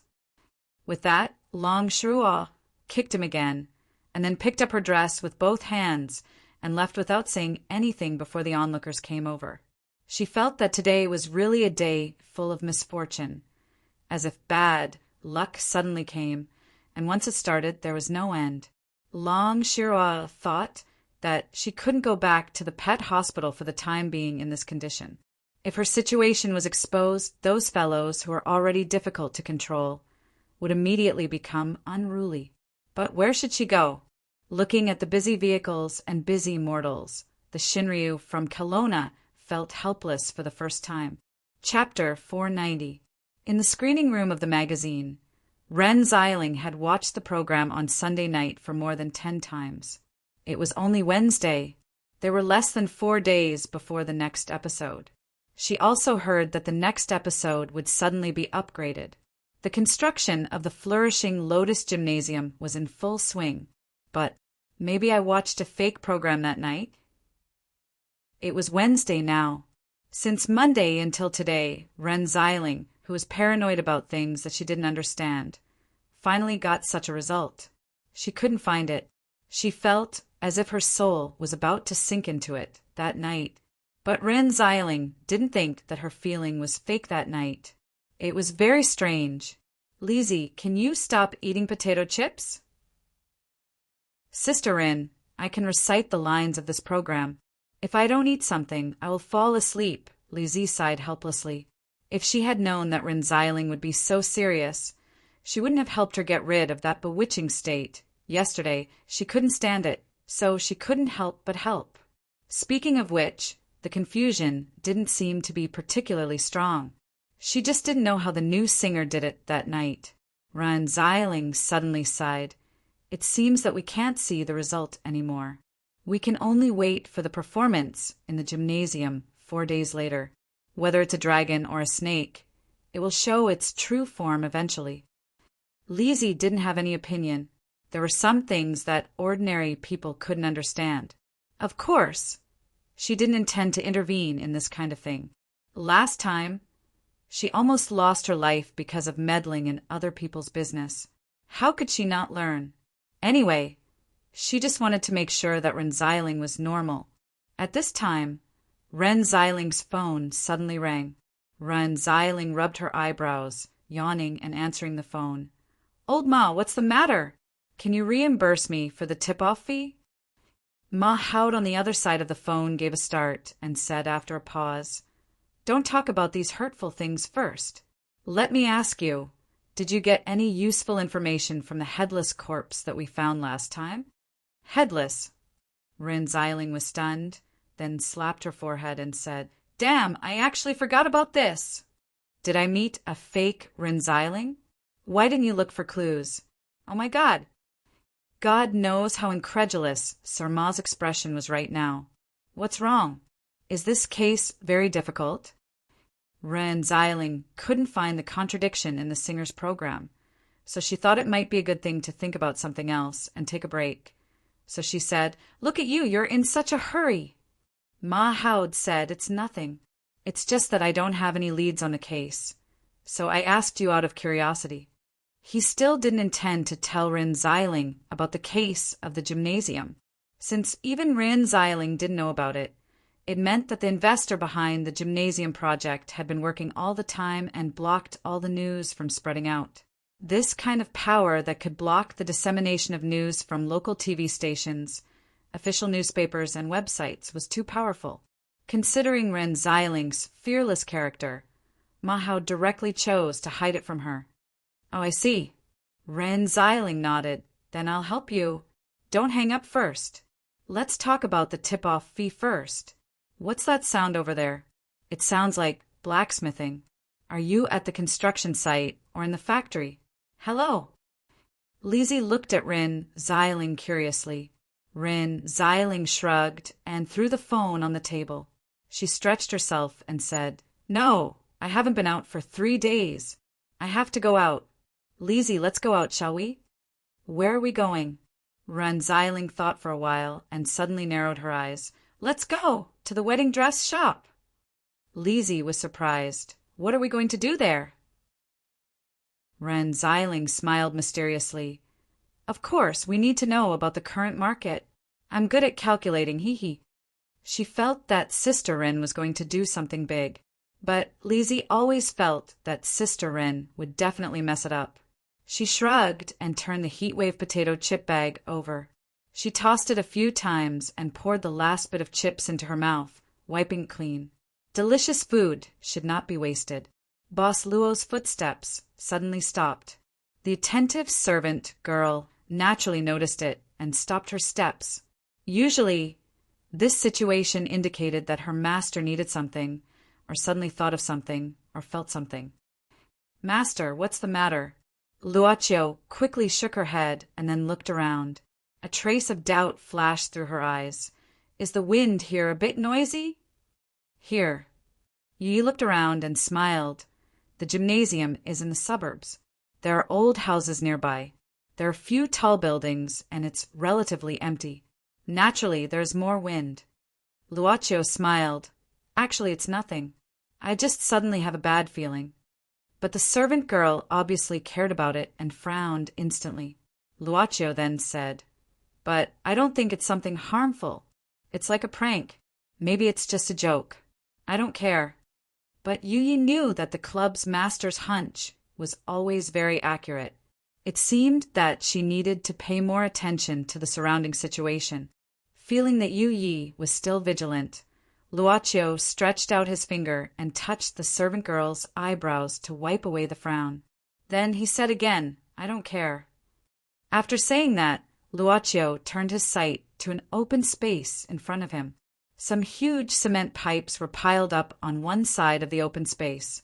They were probably left behind by some project many years ago and hadn't been pulled away yet.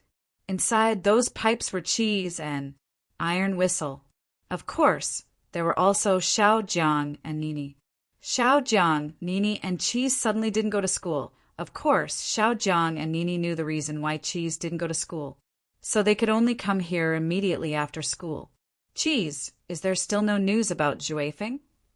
Nini asked at this time. Cheese shook his head. "Although I smelled Juefeng's scent, he didn't stay in one place for too long. I couldn't find him.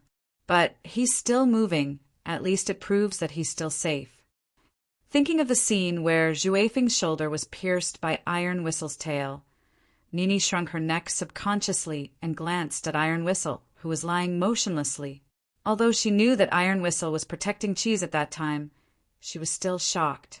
Xiao Jiang said at this time, "I passed by Lord Long's hospital after school, but I didn't check the door. I don't know where he went. Maybe he has found Juefeng? Don't guess now." Cheese sighed. "It's late, you should go back first. I have to get food for my brother and sister. If there's any news, let me know at once, okay? Be careful," Nini reminded him before leaving. Soon, only Iron Whistle and Cheese were left in this cement pipe. Cheese didn't move at once, but lay down tiredly and looked at Iron Whistle. "Iron Whistle, are you a little bigger?" Cheese suddenly asked at this time. He remembered that when Iron Whistle got into the pipe, it wasn't so crowded, but Iron Whistle just lowered his head and rubbed against him, as if he was comforting him. Cheese stretched out his hand and touched Iron Whistle's head. He felt better, so he sat up and said, "After changing the bandage, I went to find something to eat. You stay here and be a good boy." The wound on his arm that was torn by Juefeng was almost healed. The monster's self-healing ability was relatively strong, and Juefeng's claws were not poisonous. The bandages were not stained with much blood. Cheese packed the medicine and put it here. No one came back here, so it was convenient to put it here. But he couldn't put it at home. He was afraid that Shu Xiaoshu would be worried if she found it. "Put the garbage here first. I'll deal with it when I come back." "It's too late," Cheese said, and quickly got out of this place. Only Iron Whistle was left here. It suddenly opened Cheese's garbage bag and took out the blood-stained gauze bandage with its mouth and swallowed it bit by bit. Chapter 491. No one was here. At least there were no outsiders or related monsters. Iron Whistle slowly crawled out of a large pile of cement pipes. At this time, its eyeballs were moving around like a lizard, taking in the surrounding situation from a wide angle. It suddenly turned its head, feeling that there was something in this direction, something that it felt was dangerous, but it couldn't see. "It's here. Why can't I see it?" It felt uneasy, so it opened its mouth part with dense teeth, making a sharp cry and spitting out its flexible tongue. It was like a poisonous snake, showing its horror. But even though Iron Whistle was so fierce, Luocio didn't feel much. This kind of danger was nothing to him. At first, Boss Luo didn't say that he would do anything to Iron Whistle. Every customer had their own life, so some things needed to be prepared. He felt like a club owner who was waiting to taste the wine, so he was very patient. But it didn't mean that time passed easily. In short, it was just to pass the time. As a created creature, it was a good material to pass the time. If this created creature began to have a new ideology, it would be an unexpected gain. "Don't be nervous." Luocio slowly opened his mouth. But he didn't intend to appear in front of Iron Whistle. Even the Black Soul envoys could turn into voices and appear in customers' hearts, not to mention him, the master of the Black Soul envoys. "I don't want to do anything to you. I just—" Luocio considered the words that were suitable for his current state, and finally said, "I'm just a little bored. Maybe you can chat with me for a while." This was the same language as Cheese, but most of the time Iron Whistle couldn't understand the meaning of Cheese's words. It could only roughly understand. But at this time, it clearly understood the meaning of the voice and the sentence. It began to feel something, so it withdrew its terrifying appearance and uttered a low cry. "You can make me understand? Who are you? What are you doing here? You said you wouldn't do anything to me, but I feel that you're very dangerous. Why can't I see you?" However, this low roar contained a large amount of information. "Just treat it as a mental exchange," Luocio said. "Also, you are much smarter than I thought. At least the last time I met you. You probably couldn't express your thoughts clearly. You've seen me? When? Why haven't I seen you before? It's just a coincidence. Last time in the supermarket. But I don't know if it's a coincidence or not," Luocio said ambiguously, "because I'm not sure about something recently. It just so happens that I don't know if it will work on me." Iron Whistle said, "I don't understand." "I don't understand either," Luocio said indifferently, "so let's put aside this question that no one understands. I'm more interested in your matter.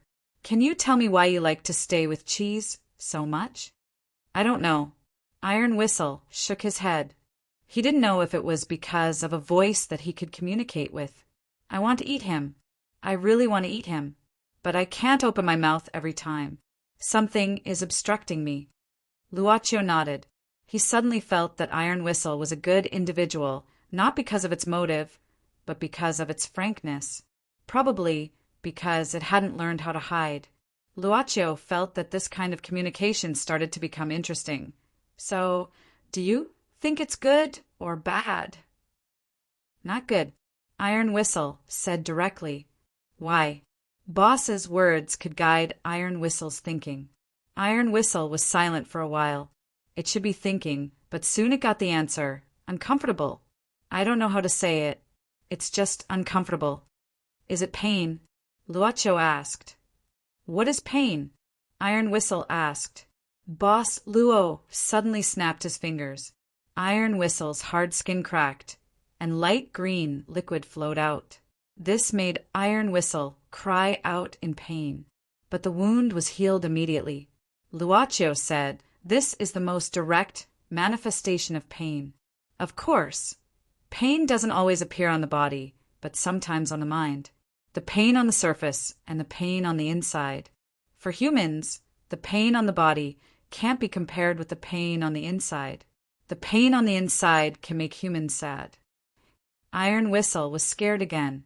He shrunk his body. He was even more scared of this voice that could heal him and injure him in the blink of an eye. But it was more curious. What is sadness? I don't plan to let you feel sadness directly. Luaccio continued. It's better to let you find it by yourself. It's yours. I still don't understand. Iron Whistle shook its head with a funny look. But it shook its head for the first time. It learned how to shake its head.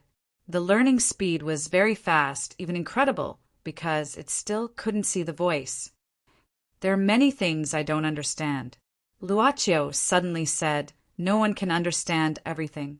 It's because you've experienced it. But even if you've experienced it, you might not understand it. Sometimes we just know it. I still don't understand. Iron Whistle shook its head again. You can let me understand it directly like just now. It's okay, because you learn fast, Luaccio said indifferently, and I don't plan to help you anymore. How can you help me? Iron Whistle suddenly asked. Luaccio didn't answer, but asked, You still plan to eat cheese, right? Iron Whistle was silent for a long time. Finally, its eyelids cracked. My body needs him, so I will, even if it's painful. That's an honest answer. Luaccio nodded. Let's call it a day. In order to thank you for letting me have such an interesting time, I can tell you what the state when you were silent is called. What's it called? Hesitation. Boss Luo said in a low voice, Creatures with thoughts will always hesitate before making a painful decision. Hesitation. Iron Whistle was silent for a long time. Then it called again in a low voice. But after this call, it couldn't hear the voice beside it anymore. It seemed that the voice had left. Its eyelids started to blink again. Suddenly, there was a glow of thinking in its eyes. Once again, Iron Whistle returned to the cement pipe. It felt that it was not very hungry, so it could still endure. It was said that Xiao Zhang's father had a good job in the human world, a high school teacher. His mother, on the other hand, was a full-time housewife. Of course, even if Xiao Zhang's mother didn't work, Xiao Zhang's father's salary was enough for the family's expenses. And the place where they lived was not bad. Zhuifeng knew where Xiao Zhang lived, but he seldom came back. In the past, even if he just passed by, he would leave in a hurry because he knew that Xiao Zhang's mother didn't like him very much. Now he was squatting among the branches of a banyan tree, looking at the situation in the apartment through the gaps of the leaves. Xiao Zhang had just returned home. Zhuifeng's eyes were full of haze. In the apartment, Xiao Zhang shrunk his shoulders and lowered his head. He was originally short, but now he looked even smaller. The reason why he lowered his head was because of the fat woman standing in front of him, his mother. Xiao Zhang was more afraid of his mother than his father since he was a child, probably because his father was not at home for a long time. Why did you come back so late? Did you go out to play again? No, Xiao Zhang's mother frowned. Suddenly, she approached Xiao Zhang and sniffed. Why do you smell like mice and cats? Did you play with cheese again? Didn't I tell you many times not to play with those guys who squat in the sewers all day long? That's the lowest level of the monster race. It's not good for you at all. If you have time, go to Lord Long's place more often and show your face. When you grow up, he can take care of you. Mom, cheese is not useless. Xiao Zhang whispered. What's the use? He's just a mouse at the lowest level. Mother Zhang said disdainfully, In the human world, mice are hated by everyone. In the monster world, mice are also the weakest. Moreover, they hide in the sewers all day long. It's disgusting just thinking about it. I heard that Shu family's father died some time ago. If you get close to him, I don't know if it will bring bad luck to our family. I don't care. Anyway, you're not allowed to hang out with those guys anymore. Otherwise, don't come into my house. Mom, how can you do this? Xiao Jiang raised his head. Mother Jiang glared at him. Didn't you hear what I said? I heard. Xiao Jiang still didn't have the courage to say anything else. Mother Jiang then sat down. I'm being strict with you for your own good. Let's not talk about other things. Let's talk about that guy you hung out with before. Zhuifeng. Oh right, Zhuifeng. Look, ever since you hung out with him, how bad have your grades been?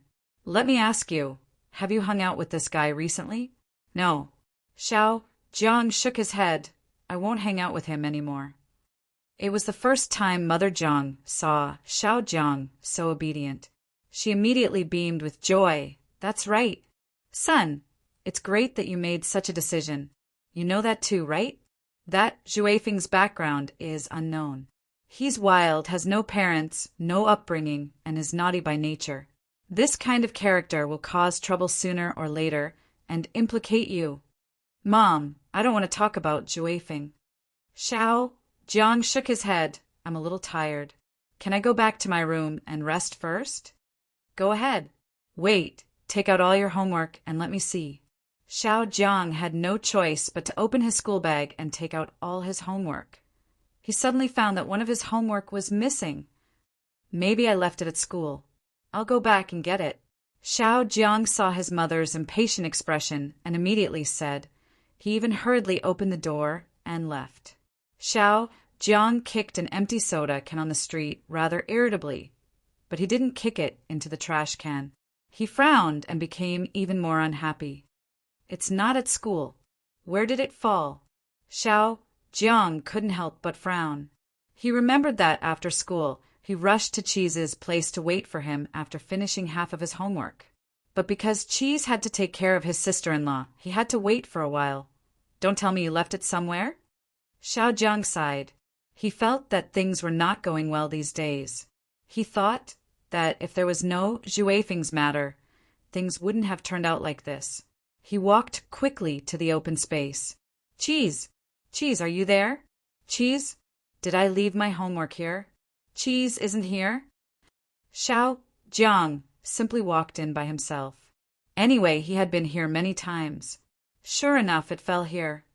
Xiao Jiang picked up his homework from inside and couldn't help but shake his head helplessly, sighing for his carelessness. But at this moment, he heard a sound behind him. This made him hurriedly turn around, and suddenly a huge black shadow appeared in front of him. He was so scared that he fell down. At this moment, a head bigger than his body approached. Xiao Jiang fixed his eyes on it and couldn't help but sigh. What? It's Iron Whistle. I was scared to death. Xiao Jiang shook his head, blaming himself for his cowardice. But because of Cheese, Xiao Jiang had touched Cheese before even reaching out to touch him. So he wasn't scared at this moment. Iron Whistle, do you know where Cheese went? Oh, I forgot that you can't speak. Iron Whistle's eyelids just kept opening. Xiao Jiang suddenly had an idea, suddenly saying, Iron Whistle, do you want to come out? I can play with you before Cheese comes back. Iron Whistle tilted his head, seeming to consider this proposal. But Xiao Jiang had already climbed out of the pipe and waved his hand. Come out. I can take you to find food. I remember that you want to eat raw meat, right? If you come out and play with me for a while, I can buy you fresh meat with my pocket money. Iron Whistle's eyes suddenly focused, slowly climbing out of the pipe. In front of the open space, Xiao Jiang looked at Iron Whistle again. Iron Whistle, what kind of breed are you? How were you born? Iron Whistle didn't move. Only his tail was swinging slowly. Xiao Jiang felt bored, so he imitated Cheese and waved his hand. Iron Whistle, squat down. Iron Whistle still didn't move. Iron Whistle, squat down. Iron Whistle still didn't move. Xiao Jiang frowned. Iron Whistle, if you don't squat down, you won't be able to eat anything. Iron Whistle just blinked his eyes. Xiaojiang felt inexplicably unhappy. At this time he directly rode on Iron Whistle, clamped Iron Whistle's neck with his legs, grabbed a corner of Iron Whistle's head, and waved his hands. Iron Whistle, fly, fly, fly. I'll let you fly. Seeing Iron Whistle didn't move, Xiaojiang's legs began to twitch. Damn guy, even you look down on me.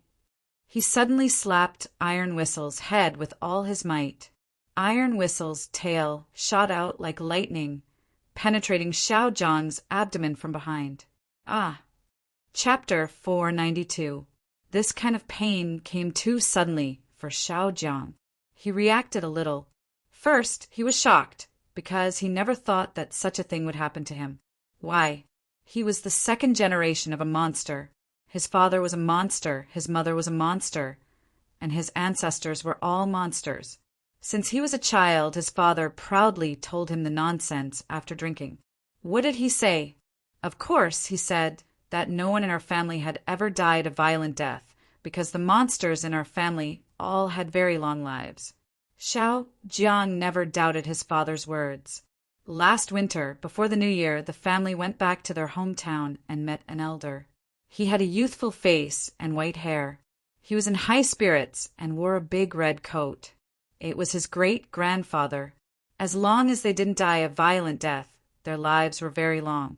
This was a deep-rooted belief in Xiaojiang since he started to understand. But now he witnessed this belief being violently broken. He thought of many possibilities. Maybe he was really unlucky today. Maybe he was possessed. Maybe it was the evil of the universe. But he could not understand why Iron Whistle would be the one to kill him. Wasn't it very obedient? Wasn't it always obediently squatting beside Cheese? Didn't he save her from Zhui Feng's hands last time? Wasn't it playing with him just now? Although it wasn't very obedient. But why? Iron Whistle's tail suddenly pulled out. Xiaojiang finally fell to ground. His face was pale and his lips moved slightly. He didn't have much strength to speak. Half of his face was frightened and half puzzled. But he instinctively kicked his legs, trying to get as far away as possible from this guy who suddenly became terrifying. Suddenly, Xiaojiang's vision turned black. At the moment when Iron Whistle suddenly opened its terrifying huge mouth, something hugged his body and at least avoided Iron Whistle's bite. Chase you! Don't talk first! Feeling a pressing force coming from the wound on his abdomen, little Jiang found that it was Windchaser who was pressing on his wound with all his might. This time Iron Whistle wanted to kill him, but this time it was Zhuifeng who saved him. Xiaojiang couldn't say a word. He was so tired that he naturally closed his eyes. He didn't find this sad, but rather ridiculous. Xiaojiang! Huh! Xiaojiang! Don't sleep! Don't sleep! Zhuifeng shook Xiaojiang's body hard and frowned. He seemed to be more uncomfortable and excited than he had imagined. His hands were stained with Xiaojiang's blood. He had once considered the possibility that his hands were stained with Xiaojiang's blood. When Xiaojiang said those words on the rooftop that day, Zhuifeng was extremely angry. Such a thought flashed through his mind. But in the end, he just threw out a can of food that he was hungry to eat. We need to save Xiaojiang as soon as possible. Zhuifeng gathered his strength and directly carried Xiaojiang. He knew how to get to the pet hospital. All the monsters in the city knew the way there. But Iron Whistle obviously didn't intend to let Zhuifeng leave like this, because it began to feel hungry. If it was hungry, it would eat. If it wasn't hungry, it wouldn't eat. If it wanted to eat, it would eat. What was wrong with that? Iron Whistle's speed was faster than Zhuifeng. This was probably because its four tails were much stronger than Zhuifeng's, and it had more means than Zhuifeng. Its tail crawled from the ground very fast. In an instant, it entangled Zhuifeng's leg and dragged him to the ground. Xiaojiang's body rolled down from Zhuifeng's hand to the ground. There was blood all along the way, and his breath was barely discernible. If he was not a monster, but a human being, this kind of injury would probably be fatal immediately. Windchaser couldn't care less. Most of his fighting experience was learned bit by bit from being beaten up. Although he didn't organize it systematically, some of the effective methods to get out of this predicament were exchanged with genuine physical pain. Monsters that grew up in the wild were least afraid of fighting, especially when it came to dirty tricks. Zhuge Feng quickly grabbed a handful of sand from the ground and threw it at Iron Whistle's eyes without thinking. At the same time, his hands turned into wolf claws. He didn't grab, but poked. 2 sharp claws directly poked at the joint of Iron Whistle's tail and pierced into the soft part of its tail. Iron Whistle felt the pain and instinctively retracted its tail. At the same time, it dodged the sand. Zhuge Feng got up and quickly thought about whether he should teach this monster a lesson or take away Xiao Jiang first. He didn't understand why he cared about Xiao Jiang's life at this moment. Wouldn't it be better if this guy was dead? You're called Iron Whistle, right? I didn't expect you to. He didn't finish his words. Suddenly, Cheese's voice came. Zhuge Feng, what are you doing here? Cheese, who had just climbed out of the manhole with food in his arms, saw the scene in front of him. The canned meat in his arms fell to the ground. Cheese suddenly shivered and quickly ran to Xiao Jiang's side. He looked at the horrible bloodstains on his body, closed eyes and pale face. Cheese, be careful. The monster you raised will go crazy. It killed Xiao Jiang. Zhuge Feng shouted. Cheese was shocked and subconsciously looked at Iron Whistle. Iron Whistle was looking at him motionlessly with an innocent face. Cheese looked at Zhuge Feng again. He looked at Zhuge Feng's murderous face, his beastly hands, and the bloodstains on his hands and clothes. Zhuge Feng, the blood on your body. I got it when I saved Xiao Jiang. Zhuge Feng frowned. You don't believe me? Instead, you believe this monster?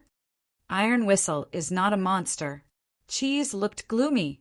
And you wanted to kill Xiao Jiang last time. Good. Zhuge Feng suddenly laughed wildly and jumped out of the wall of the open space. Only his voice came back. It's none of my business. Cheese suddenly lost sight of Zhuge Feng. Only Iron Whistle crawled to his side and lowered his head to rub against him. Cheese subconsciously touched Iron Whistle's head. You saved Xiao Jiang from Zhuge Feng, right? Hiss. Iron Whistle retracted its tail silently and closed the wound joint. Cheese suddenly quivered. Iron Whistle, wait for me here. No, you hide in the sewer. I'll take Xiao Jiang to the emergency room. After saying that, Cheese held Xiao Jiang up and left through the sewer. For him, the road under the city was much easier to walk than the road on the surface.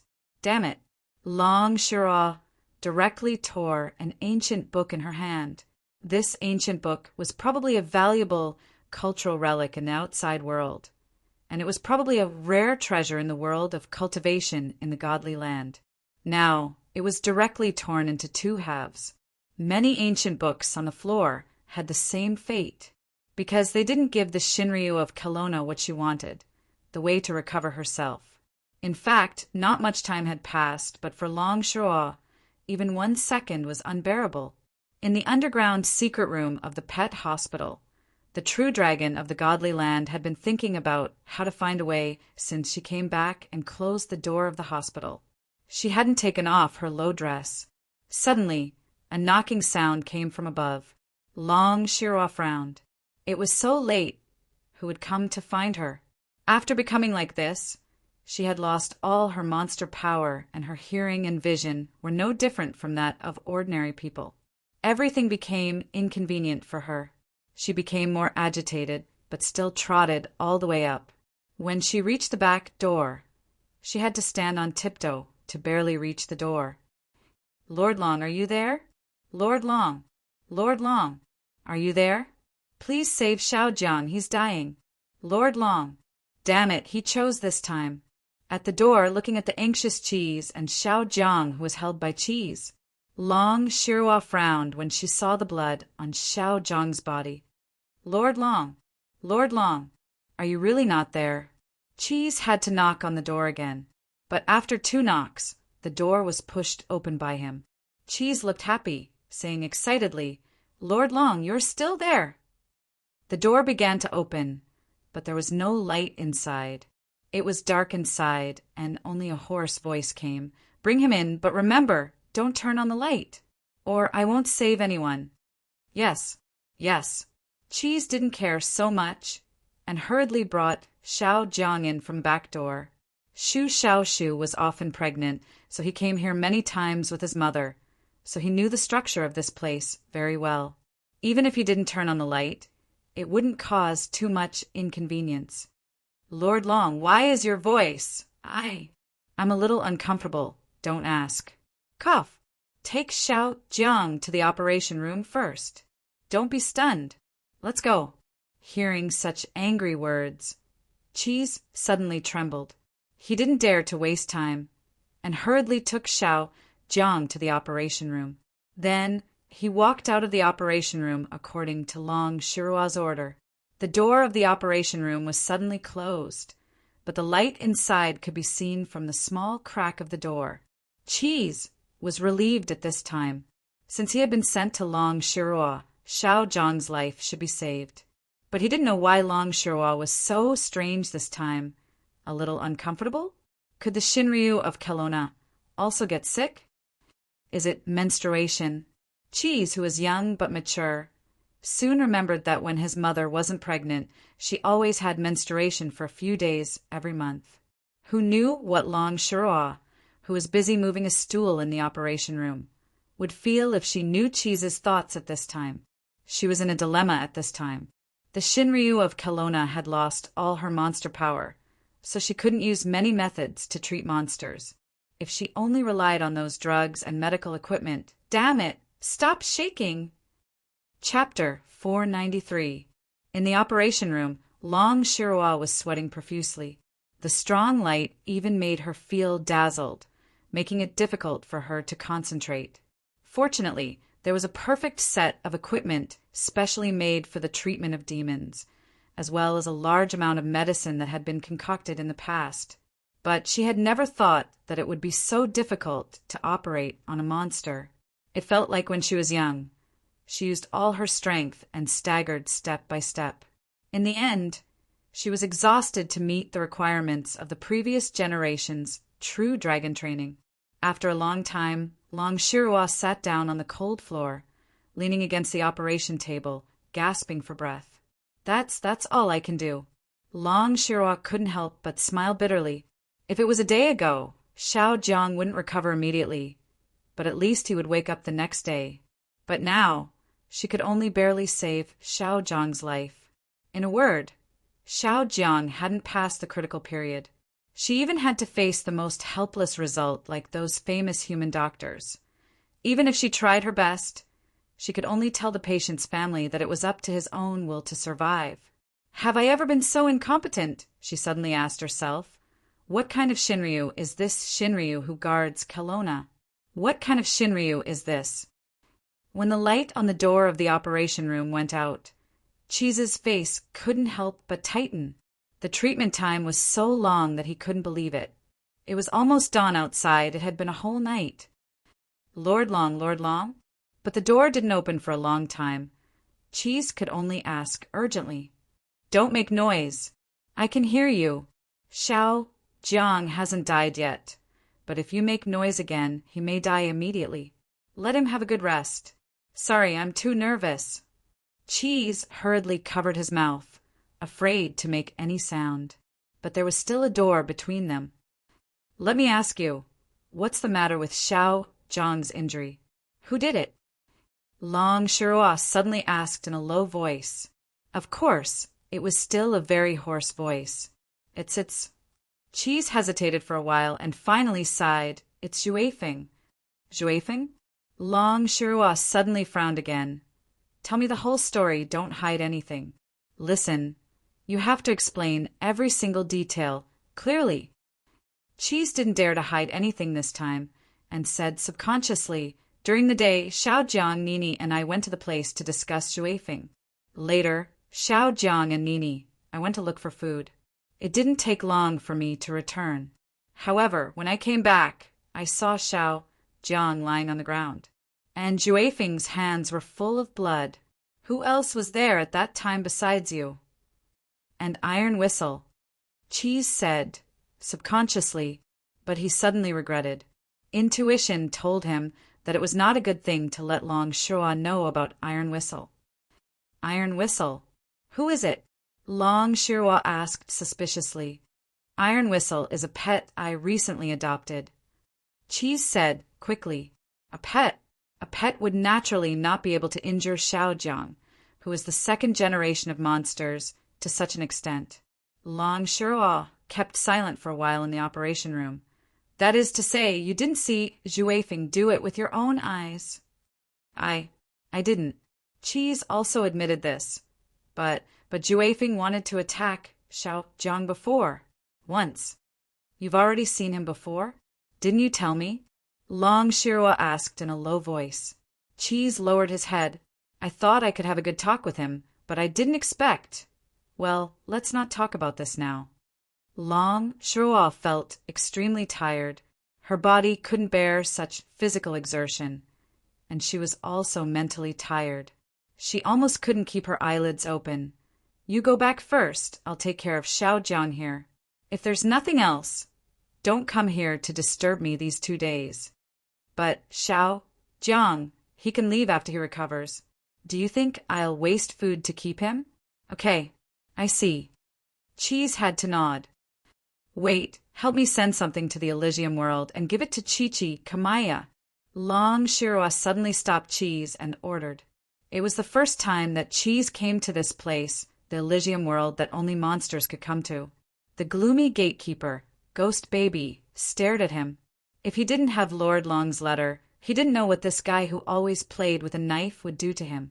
Cheese couldn't help shrinking his neck, not daring to look at him anymore. But Chi-Chi Kamaya sat in the office and opened the letter for a while before suddenly asking, Are you Shu Yu's son? Master Turtle, you know my father? No. Chi-Chi Kamaya shook his head, but from his name, Ghost Baby, take him away and treat him well. Don't neglect him. Last time, Su Zijuan came fiercely and asked about Shu Yu's whereabouts. Chi-Chi Kamaya still didn't know the relationship between Su Zijuan and Shu Yu, whether they were friends or foes, but he couldn't go wrong in treating Shu Yu's son well. Ghost Baby did it without hesitation, but soon came back again. Master Turtle, this little thing has been treated well. 2 female rat monsters. I'm sure they'll have a great time. He was still a kid. Chi-Chi Kamaya looked at Ghost Baby strangely. Is there a problem with his understanding or my way of expressing it? Forget it, that's it.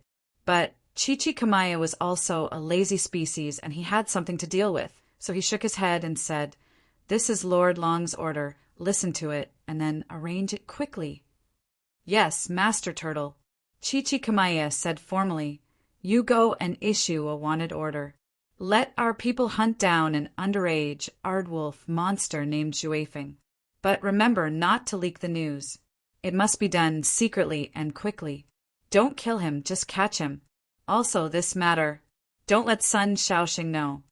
Understood. Ghost Baby didn't intend to ask why, and just did it. Watching Ghost Baby leave, Chi-Chi Kamaya squinted and then burned the letter in his hand. He turned the chair, slumped, and closed his eyes. What is it that makes Long Shirua not do it herself, but ask me to do it? Of course. Chi-Chi Kamaya didn't really intend to delve into the reason. He was just thinking about what kind of benefits he could get from Long Shirua in the end. Since the princess betrayed us, we and Lord Long have become estranged. It's time to build a good relationship. Chi-Chi Kamaya heaved a long sigh. I don't want to be a minister. It doesn't take long for me to change a year. It's February 2nd again, the time when the dragon raises its head. What did you feel when Cheese didn't suspect you in the end? In the dim sewer, Iron Whistle heard the voice that could talk to it again. And this time it talked for a long time. It thought about this question and then replied, I felt comfortable. What is this called? This is called a sigh of relief. A sigh of relief. Iron Whistle nodded and suddenly asked, But why do I have such a feeling? The voice was silent for a while, then slowly said, Because you are afraid. Afraid? Iron Whistle's voice was full of doubts and puzzlement.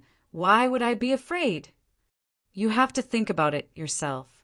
But usually fear is because of the fear of losing. I don't understand. Iron Whistle shook its head as usual.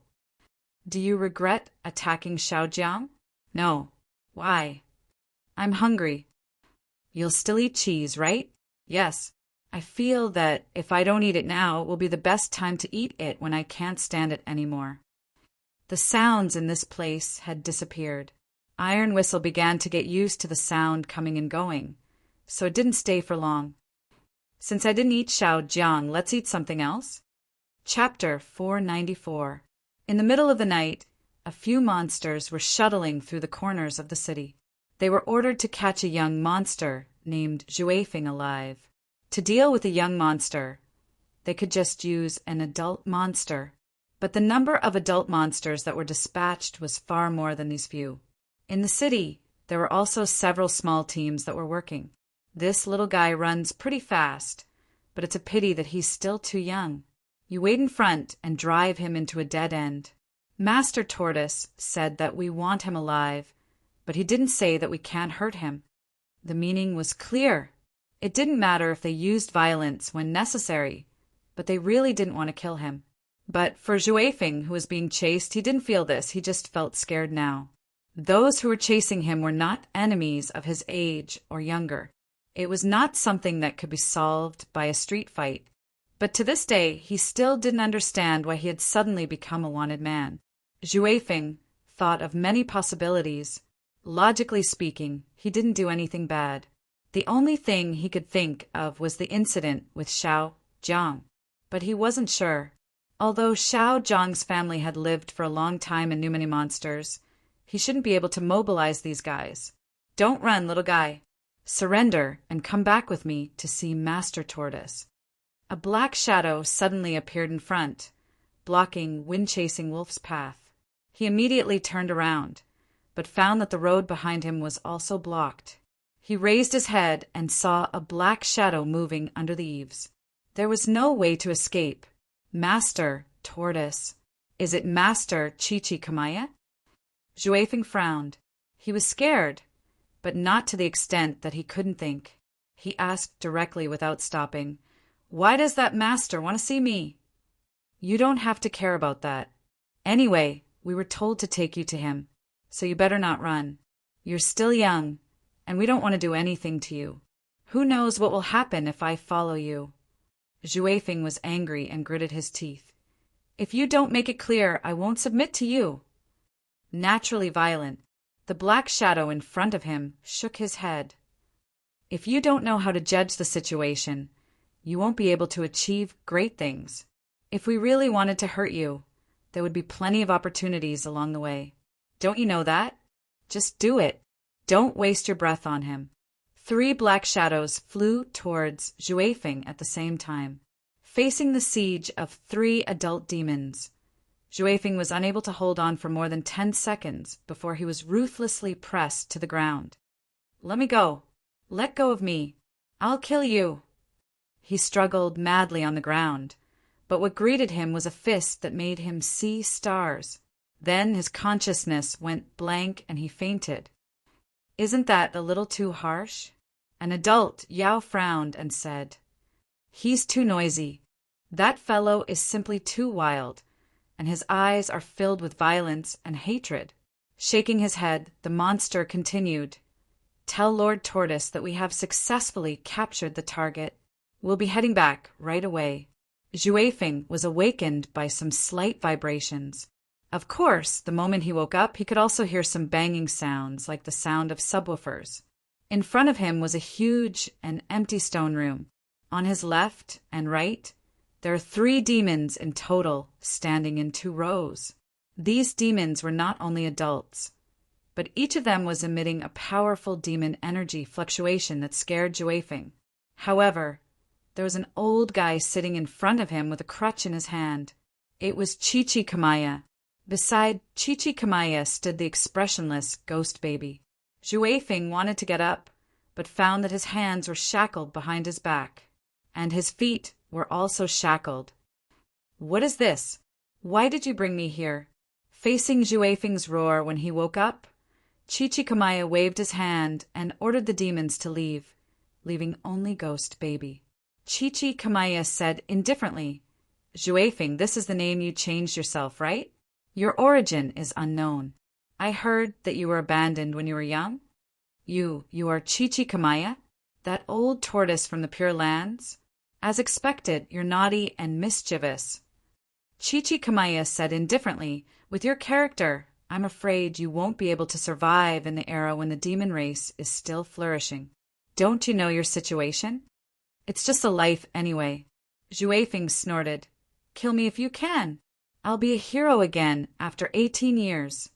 Chichikamaya's eyes suddenly narrowed, and Zhuefeng felt as though the eyes of the senile old demon had been magnified countless times, dragging him into a dark abyss, causing him to tremble all over. Arrogant brat. Easy for you to say. Didn't anyone tell you that the underworld is no longer open? If you die, where will you reincarnate? Once you die, you'll become a wandering ghost, wandering between heaven and earth, and eventually obliterating, leaving no trace behind. Zhuefeng's mind was roaring loudly, and his head felt like it was going to split open. He screamed and knelt down immediately, and then collapsed powerlessly. You don't even know how to cherish your own life. Foolish, foolish. Chichikamaya retracted his gaze. But don't worry, I didn't intend to kill you. I was only ordered by Lord Long to capture you. Long Shiro. Zhuefeng, who was lying on the ground, raised his head and gritted his teeth. It's her. He wasn't just surprised, but also understood the gist of it from Chichikamaya's words. It wasn't hard for him to imagine that Cheese would take Xiao Zhang to Long Shiro for help at the first moment, and it wasn't hard for him to imagine that Cheese would say that he was the murderer under the questioning of the Lord. So it's like this. It's really like this. Zhuefeng suddenly pressed his head against the cold floor. I'd rather believe that monster. He was laughing, but it was inexplicable. Chichikamaya and Ghost Child looked at each other, thinking that he might have been shocked silly. However, Zhuefeng suddenly raised his head and asked, Lord Turtle, you're a senior of the monster race, and you're highly respected. There's something I don't understand. Can you answer me? I'm not obliged to answer your question, Chichikamaya said indifferently. Zhuefeng asked, if the whole world doesn't believe you and even wants to deal with you and you're innocent, how will you treat the whole world? Chichikamaya frowned. Since you're innocent, you'll have to prove your innocence. You can try to prove it, or you can wait. How do you want to treat the whole world?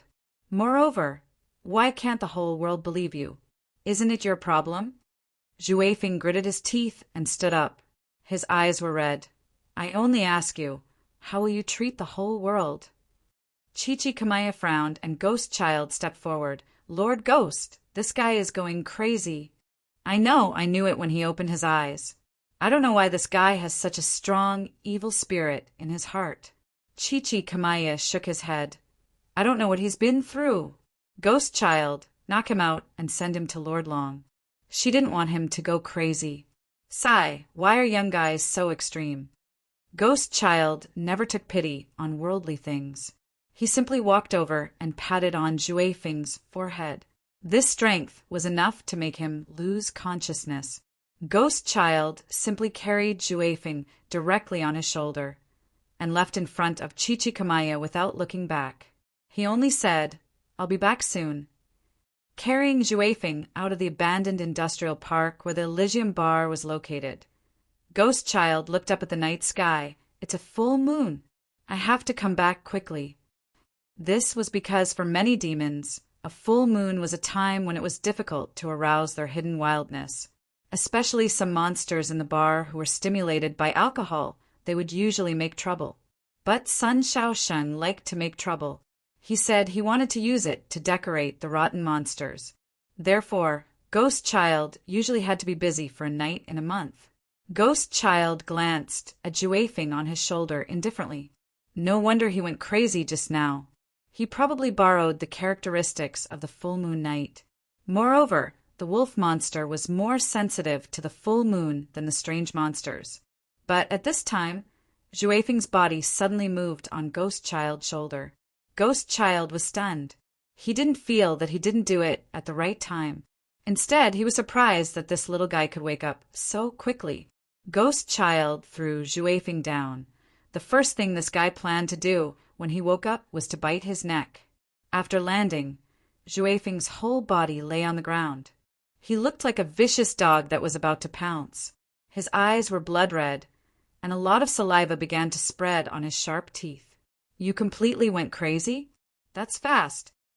Ghost Child stretched out his hand indifferently, and a knife slowly shot out from his palm. If you were unconscious before going to Lord Long's place, you may suffer less. You haven't answered my question yet. Zhuefeng, who was in a crazy state, actually made a crazy sound at this time. You can still think. Ghost Child frowned. But at this time, a bloody light came out from Zhuefeng's body. The bloody light wrapped him up and finally turned into a bloody wolf shadow that was several times bigger than him. What are you? Since you don't answer, go to hell. Zhuefeng instantly rushed out. Ghost Child snorted, and the knife in his hand suddenly emitted a cold light. Instead of retreating, he took a step forward and chopped at the bloody wolf shadow on Zhuefeng's body. As the cold light flashed, the bloody wolf shadow was cut open. Zhuefeng screamed, and a wound appeared on his arm. Blood spurted out, but it was more serious than before. Stop, you're no match for me. Ghost Child said indifferently, I don't know where you got this power, but it obviously doesn't belong to you. You all want to fight me. All of you want to fight me. Zhuefeng suddenly opened his arms, and his waist crazily stretched, and actually let out a loud roar. The sound was so loud that Ghost Child felt like he was at the vent of a huge canyon. Light that was visible to the naked eye began to crazily rush toward Zhuefeng's body. That was the moonlight, the purest power of the full moon. Seeing Zhuefeng's body suddenly expand, Ghost Child frowned, and a purple light flashed in his eyes. The knife in his hand split into two and turned into two cold lights. Killing an opponent was easy for Ghost Child, but not killing an opponent was the most difficult thing for him. Azura, once he attacked, there was no turning back. You've fallen into the devil's trap, and you'll die even if I don't kill you. Ghost Child snorted coldly. Whether you live or die depends on your luck. The two cold lights were as fast as lightning. Ghost Child's body split into two and floated behind Zhuefeng. The two cold lights, one above and one below, were about to slash at Zhuefeng, but Zhuefeng was still crazily absorbing the power of the moonlight. The cold lights finally intersected, but Ghost Child narrowed his eyes. He disappeared. Windchaser, who was supposed to hit him, disappeared. He didn't hide. Instead, it was as if he had disappeared from his line of sight. But Ghost Child didn't want to stay here. He kept the cold lights and quickly returned to the Pure Lands. Chichikamaya had lived for God knows how many years. Maybe he knew about the Blood Wolf Phantom. Aren't you afraid of death? In the club's lobby, the boss sitting at the bar looked at Zhuefeng and asked. There was no moonlight here, so Zhuefeng naturally couldn't absorb anything. But his eyes were still blood red, and the craziness didn't diminish, like a volcano that could erupt at any time. But Zhuefeng felt that he had to calm down. He was calmer than he was a few seconds ago. His voice was a little hoarse, but he sneered. Didn't you say that I have a life of 60 years? That I won't die before I reach 60 years old? So you were sure that I would save you, right? Luochio said indifferently. You're quite decisive. Zhuefeng's face was full of madness. No matter how I explained, no one believed me. That Ghost Child wanted to kill me, so I could only take a gamble. Chichikamaya, Ghost Child, and even those monsters who caught you didn't want to kill you, Luochio said casually. In fact, even if you didn't leave the gymnasium and talk to your friends, things wouldn't have turned out like this. Zhuefeng snorted. I don't care about that. Since they said that I was born with evil intentions, why should I listen to them? They looked at me as if I was a murderer from the beginning, so why should I explain? Luochio said indifferently. If it were you, Wouldn't you be shocked and suspicious? Zhu Feng glared at him and roared, I don't care. How did Xiao Jiang treat me? Ah, I shouldn't have saved him. It would have been better if he had been eaten by that monster. Luoqiu looked at him as if he wanted to look into Zhu Feng's eyes. Suddenly he said, So this is the so-called inner demon. It's quite special. This is the first time I've seen a demon driven to extremes. Zhu Feng sneered and suddenly took out the black card. Boss Luo smiled. Customer, do you need anything? Zhu Feng snorted. Seeing that you're talking to me, I thought you didn't want to do business with me. Boss Luo shook his head. No, this place never rejects customers, no matter how they come in. What do you want to buy? I've had enough of suspicion, indifference, hatred, mistrust, and betrayal. Zhu Feng's eyes turned even redder. I want everyone to obey me. Never betray me. What about the transaction fee? My soul. Boss Luo said indifferently. Sorry, customer. I'm afraid it's not enough. Zhu Feng's face turned fierce, but the boss suddenly waved his hand. With a tinkling sound, an ancient bell appeared in the boss's hand. But Luoqiu shook the bell in his hand and suddenly said, There's a product called Siren's Bell. As long as you shake it, you can make the people who hear it listen to you.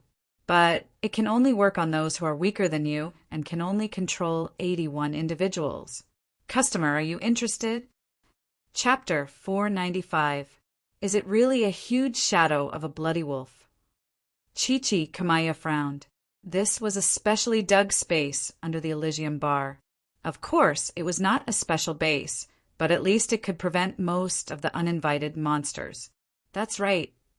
Ghost Baby had already repeated the situation. Besides, I feel that although Zhu Feng was demonized, he was not occupied by the inner devil. It seems that his real violent nature has been revealed. Chichi Kamaya closed his eyes and thought. No one knew how old this old tortoise was. In the impression of many monsters today, it seemed that Chichi Kamaya's name could be traced back to the earliest records of their ancestors. 800 years ago, a demon wolf appeared in Kelowna. Chichi Kamaya suddenly opened his eyes. At that time, you should have been in seclusion, but I think you must have heard about it after you came out. Ghost Baby frowned and recalled, Master Tortoise, are you talking about the guy who called himself the last descendant of Shinji? Yes. Chichi Kamaya said seriously, speaking of Shinji, I have to mention another big figure in the ancient Western mythology, Fenrir. This Shinji was one of the two sons of the giant wolf Fenrir who had swallowed and killed Odin, the king of gods. He was also known as the wolf who chased after the sun. Ghost Baby paced back and forth in front of Chichi Kamaya. I remember that after I came out of seclusion, I heard that this demon wolf first appeared in the Qinghai, Tibet Plateau.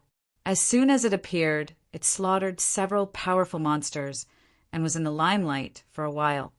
Chichi Kamaya nodded. Yes, at that time the monsters in the plateau were in a panic, and Lord Long happened to go overseas to look for medicinal materials and had not returned. The monsters in the plateau sent messengers to Xianyuan Palace to ask for help, but when I arrived with my guards, I could not find the demon wolf. But, Master Tortoise, I don't like it when you keep people guessing. Young man, don't insult the old man. Chichi Kamaya rolled his eyes. If it were someone else, he would have hit him with his crutch. However, we found traces of a great battle. The whole snow peak collapsed, and there were huge cracks everywhere. There was no vitality in the whole battlefield. It was definitely a decisive battle between big monsters. Who did the demon wolf fight with in the snow peak? It should be. Chichi Kamaya sighed. We searched for a long time, but we couldn't find out who fought with the demon wolf. The only thing he knew was that he had never heard of this demonic wolf again after that incident. Since then, the plateau has been peaceful until now, and has just recovered a little bit of vitality. Shinji Kamaya Kamaya Kamaya. Shinji, Xiao Tortoise Shinji. Is Zhu Feng the descendant of the demon wolf? Ghost Baby frowned.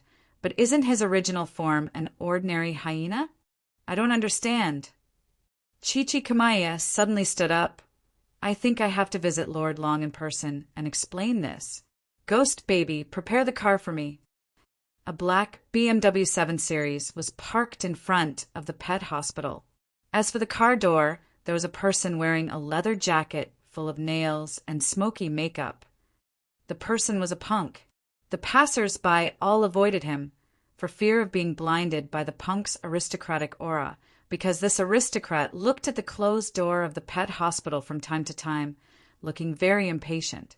But in the office of the pet hospital, Chichikamaya almost broke his hundreds of years of mental cultivation, and his old mouth couldn't close for a long time. But he had to close it. Otherwise, who knew when this lord in front of him, with his originally bad temper, would be unable to hold back and break his tortoise shell? Although this lady didn't seem to have the ability to do that. However, the true dragon of the divine land was a creature that did not live according to logic. Who knew if she had any tricks up her sleeves? Lord Long, the most important thing now is to help you recover as soon as possible. Chichikamaya immediately said seriously. Long Shiro, who was still wearing her low dress, looked at Chichikamaya from head to toe and suddenly said, It's not unreasonable for you to live until now. Chichikamaya said with a righteous face, I was born as a servant of the Shenyuan family, and I'll be a servant of the Shenyuan family even after I die. Of course, I should share the burden of Lord Long. Okay, let's not talk about this nonsense. Help me feel my pulse first. Long Shirua pulled up her sleeves. This old turtle was the one who had enlightened her medical skills, but she had surpassed him later on. But this old turtle's medical skills were different, and he had more folk prescriptions than her, so maybe she could find a way. While feeling the pulse, Long Shirua and Chichikamaya discussed the ins and outs of Juefeng's case. Shinji. Long Shirua read the name carefully. How could Juefeng have anything to do with the descendant of Shinji? It shouldn't be.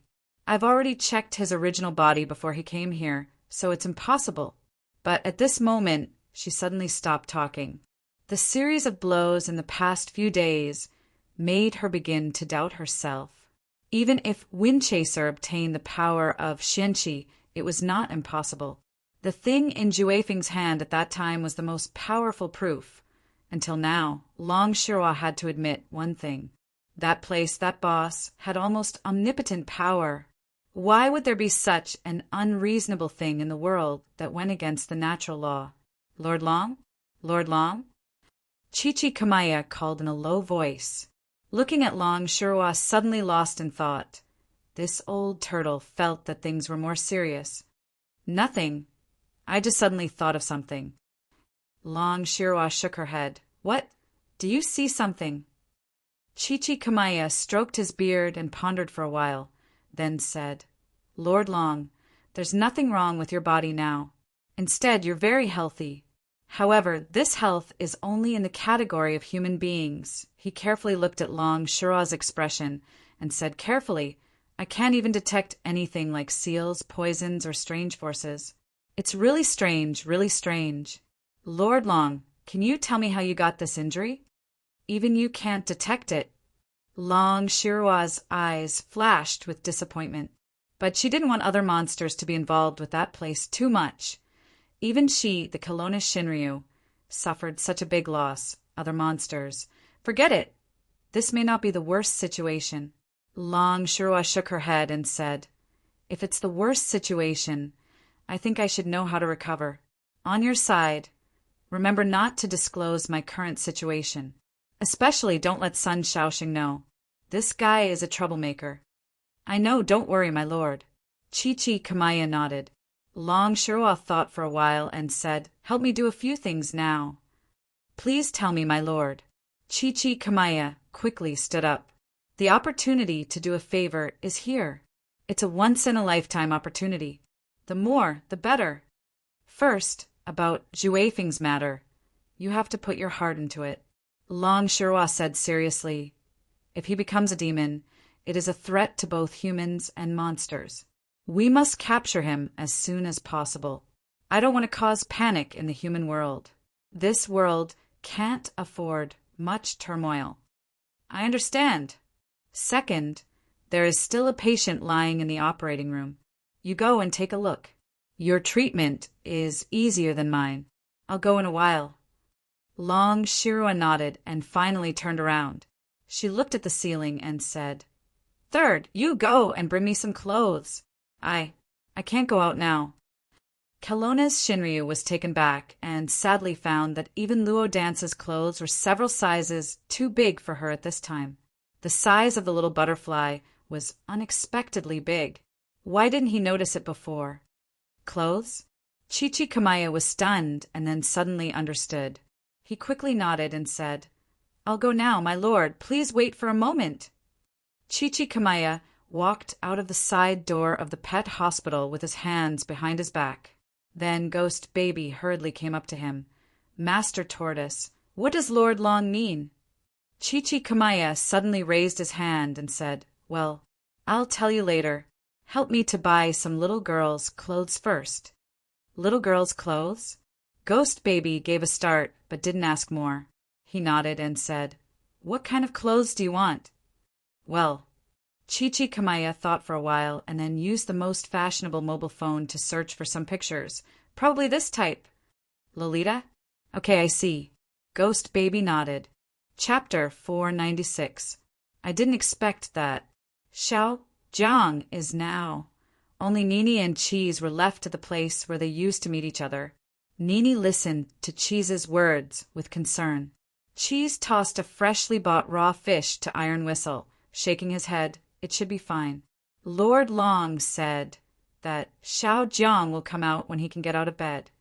With Lord Long's help, he should be fine. Nini nodded with relief, and then said with annoyance, Oh, why didn't you tell me earlier?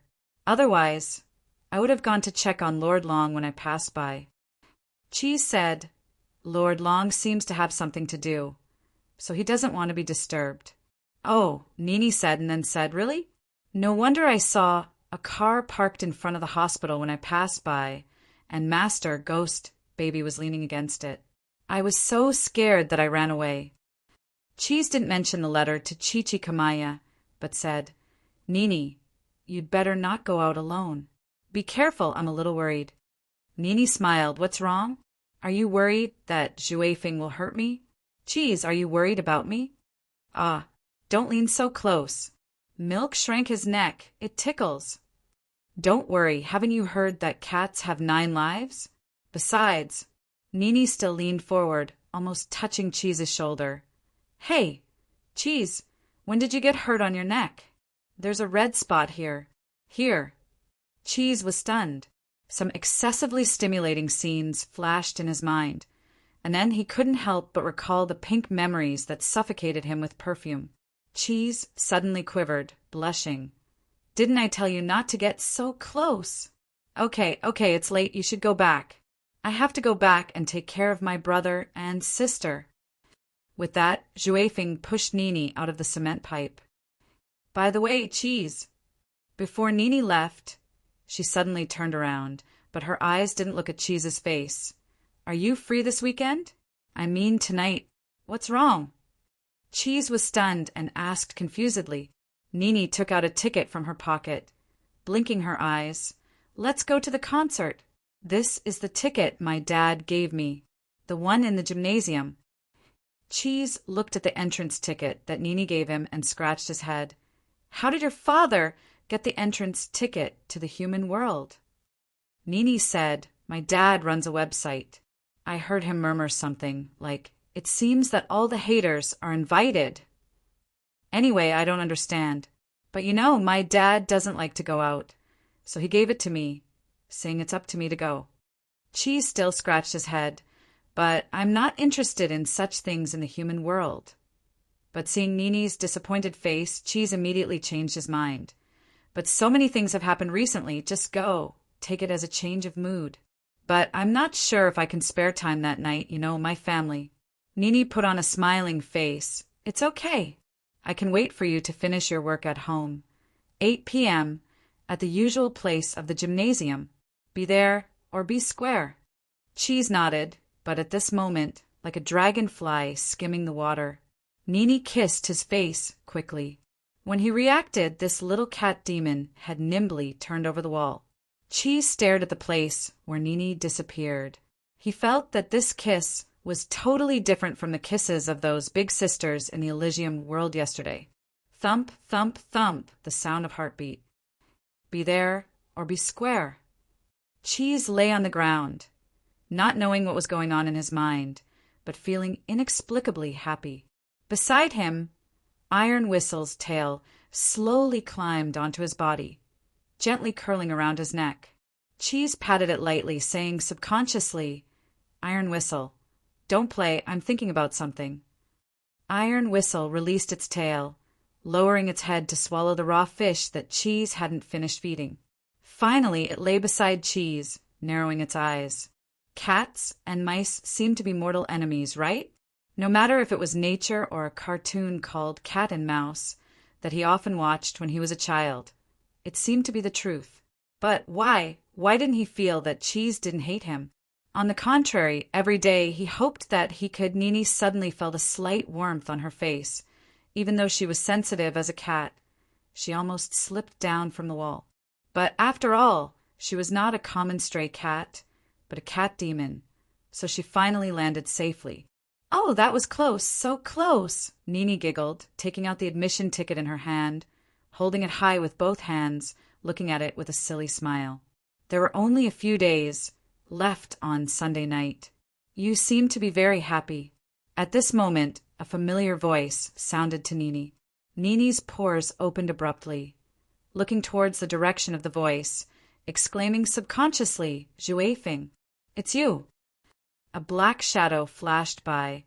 Juefeng had already arrived in front of Nini. At this moment, Juefeng was different from the one in Nini's impression. His eyes were red, like the color of blood. Why are you here?" Nini subconsciously took a step back. "You haven't answered my question. Have you forgotten your manners?" Juefeng sneered, taking another step forward. "Why are you so happy? This has nothing to do with you." Nini shook her head, but also took a step back, speaking again. "Juefeng, why don't you go to Lord Long's place and turn yourself in? I know that you may have hurt Xiao Jiang in a moment of impulse. If you sincerely apologize, I believe that Xiao Jiang will forgive you when he wakes up." "What does his forgiveness have to do with me?" Juefeng calmly stepped forward again. "I just want you to answer my question. Why are you so happy? Why not tell me? Aren't we good friends?" "Juefeng, you're too close. Didn't you lean on Cheese like this just now?" Just now you. Nini suddenly felt a burst of horror. "Just now you were peeping." Juefeng's body emitted a kind of aura that made her feel scared. She had never seen this kind of situation from Juefeng, as if he had completely changed into a different guy. Juefeng's eyes suddenly became evil. "Nini, do you know? I once thought that you might be the one who understands me the best among us. But why?" Nini felt something was wrong, instinctively retreated. As soon as she retreated, she jumped up and agilely flipped over the wall. "But why? Even you betrayed me." Juefeng's face slightly darkened, indifferently said, without any movement. He just waved his hand. A red light shot out from his body and directly wrapped around Nini's leg, pulling her back abruptly. "You tell me why?" Juefeng looked at Nini, who fell on the ground and was extremely frightened, squatting down. "Why?" "Juefeng, what happened to you? You weren't like this before." "What happened to me? I'm very good now." Juefeng suddenly laughed in a low voice. "I've never been so good. Nini, do you know? You're my friend. You should be my friend. Do you know? Good friends shouldn't betray each other." Ding ding. What was that sound? Nini suddenly heard a strange crisp sound. Her consciousness suddenly became confused. She saw Juefeng's hand shaking a strange bell. Her eyes became heavy. So heavy, my ticket. Stand up." Juefeng suddenly snorted, using a commanding tone to Nini, who was on the ground, and at the same time picked up the ticket that Nini just dropped on the ground. "Yes, Nini's eyebrows were lowered. Hearing this, she stood up silently and did not move. She looked like a delicate doll. "Tell me, will you be loyal to me? Listen to me unconditionally? Trust me?" "Yes." Nini was expressionless, slowly said. "Nini listens to Juefeng the most. Nini will not betray Juefeng." Ha ha ha ha ha! Chapter 497. In the pet hospital, Grandpa Tortoise, who lived longer than the elders, hid in his turtle shell and rolled out of the office door. In the end, his body was still covered by a pile of clothes. "Lord Long, please calm down. I'll go buy something else." Chichi Kamaya begged for mercy in horror. "You're wearing this style. If you don't like it, why did you teleport?" "Just say it." Long Shiro walked out fiercely with a frosty face, but she heaved a heavy sigh. "Forget it. How's Xiaojiang's injury?" Chichi Kamaya stuck his head out from under the clothes. He lost a lot of blood, but thanks to your timely rescue, his life was saved. But there's a strange poison left in his body. I'm afraid he won't wake up in a short time. I also found out that he was poisoned. Long Shiro nodded. "But this poison is very strange. I've never seen it before." Chichi Kamaya sighed. "I've lived for so many years, but I've never seen or heard of this poison. I tried to extract this poison by separating it and found that it's probably a mutation of several different poisons. It doesn't look like Juefeng's method." Long Shirua suddenly said. Chichi Kamaya nodded. "Shinji, it's not a poison either." Long Shirua bit her fingernail, subconsciously. "It seems that there's something else. Now that Xiaojiang hasn't woken up, I'm afraid that only Juefeng knows the truth, but he's possessed by the devil." Chichi Kamaya said helplessly, "I think he's naturally violent and eccentric with a strong self-esteem and extreme behavior. I talked with him for a while, and I felt that he's full of resentment towards the world. Using the words of the Western scholars, he's a sociopathic personality. It's just his inner demons." Long Shirua shook her head. "Is there any news from the monster sent to find Juefeng?" "No." Chichi Kamaya shook his head. At this time he suddenly took out a bead from his tortoise shell and said seriously, "Sir, can I borrow your Shinryu blood?" Long Shirua stared blankly for a moment. "I've lost all my demonic power. What do you want my blood for?" Chichi Kamaya shook his head and said, "Sir, you are mistaken. Although you are unable to use any demonic power now, your body feels no different from that of an ordinary person. However, the Shinryu was born from this land, and the supreme power of the Shinryu blood would not disappear. This old man would like to borrow a drop of Shinryu-S blood from you, my lord, to suppress the evil spirits that I've attracted when I use my heavenly vision and earthly hearing." Long Shirua sighed and said, "You haven't used it for long. If you use it again, your vitality will be greatly damaged." "Your life," Chichi Kamaya said indifferently. "Sir, you have made an agreement with this country." Although the Crustal movement was used as an excuse to fool Xianglu that day, it may have been noticed by some people, but they didn't do anything. This time, Juefeng's abnormal behavior caused a large number of human casualties. This old man is afraid that it will be difficult for you to explain. After all, with your current situation, if you are exposed— Long Shirua pondered for a moment. Finally, she bit her finger and gave Chichi Kamaya a drop of blood. After the blood fell into the bead in Chichi Kamaya's hand, it went into it and disappeared. Chichi Kamaya sat on the ground with his legs crossed. A golden cover appeared around his body, covering him and Long Shirua at the same time. Heavenly vision and earthly hearing. Heavenly vision and earthly hearing were all the past and present. Chichi Kamaya had used it once to deal with Xianglu that day, so he knew that Long Shirua was seriously injured in advance and asked Sun Xiaosheng to get the monkey spirit wine that could restore vitality. At this time, light and shadow shot out from the magical bead. One of the light and shadow was Juefeng's hiding place. "Backtrack. I want to know who killed Xiaojiang." Long Shirua frowned and remembered the hiding place of Juefeng at this time. Chichi Kamaya nodded and took a deep breath. His hands slowly reversed the bead in his hand. Nini, a picture flashed by. Long Shirua frowned deeply. Before she had time to think about it, the picture in front of her suddenly disappeared. She couldn't backtrack anymore. At this time, Chichi Kamaya's face was pale, and he spat out a mouthful of blood. The bead fell directly from his hand. Chichi Kamaya. I can't see what happened before. Chichi Kamaya fell to the ground. He was pale and weak.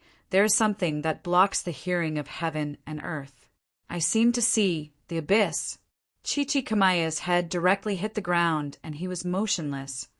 Grandpa Tortoise. Long Shirua couldn't help but panic. She hurriedly shouted the name that she hadn't called for a long time. Unexpectedly, Chichi Kamaya shrank his neck at this time. Well, Lord Long, you are pressing on my palm. It was commonly known as death. But as long as he was not dead, it was fine. Kelowna's Shinryu laughed awkwardly, but he ordered, Chichi Kamaya, if there is a next time, I will pull out your turtle shell. I'm not dead, but my vitality has been greatly damaged. Chichi Kamaya was helped up by Long Shirua. He wrote a few words on the paper, and then let it fly out through the gap of the hospital's iron gate. Finally, it was sent to Ghost Baby. There is a strange force protecting Zhuifeng from behind. I can't see what happened earlier. Chichi Kamaya coughed and said, but now that I know where he is, I have ordered Ghost Baby. Cough, cough. Next, we will wait for the result. Long Shirua sighed and nodded. She supported Chichi Kamaya to rest, but she felt uncomfortable. This reminded her of the words in front of the shop that day. What the boss said. What about the time? The time to think of a solution, the time to work hard, and even the time that others lose and the effort that others use to help. Yes, I don't deny that no matter who is in trouble, they may be able to find a solution after a period of time. But the time wasted the effort. Why don't Miss Long calculate it? The city was turbulent in the dark because there was another unknown society, the Society of Monsters. But the normal society was peaceful as usual. This city was still crowded. People rushed and rushed just for survival and the goals in their hearts, such as fame and fortune. Chung Iran looked out of the window. These days, he had moved to Zhong Luochen's villa, but there were only two of them in such a big place. This man with unimaginable wealth behind him didn't even have a servant at home. This man even had the habit of waking up on time and making breakfast for himself. This man also had the habit of reading by the windowsill in his spare time. He was reading Les Miserables. Chung Iran found this man was idle most of the time. Chung Iran went downstairs and passed by Zhong Luochen in the living room. It was dark here. He wanted some light, so he planned to open the curtains. Zhong Luochen suddenly said, "Aren't you going to practice today?" Zhong Luochen didn't raise his head. Chung Iran also didn't look at him. After opening the curtains a little, he sat on the sofa and picked up his guitar, saying indifferently, "It doesn't matter whether I practice or not, as long as it can make me feel better." Zhong Luochen nodded simply and turned to another page of Les Miserables. "Is this book very interesting? I see you have been reading it."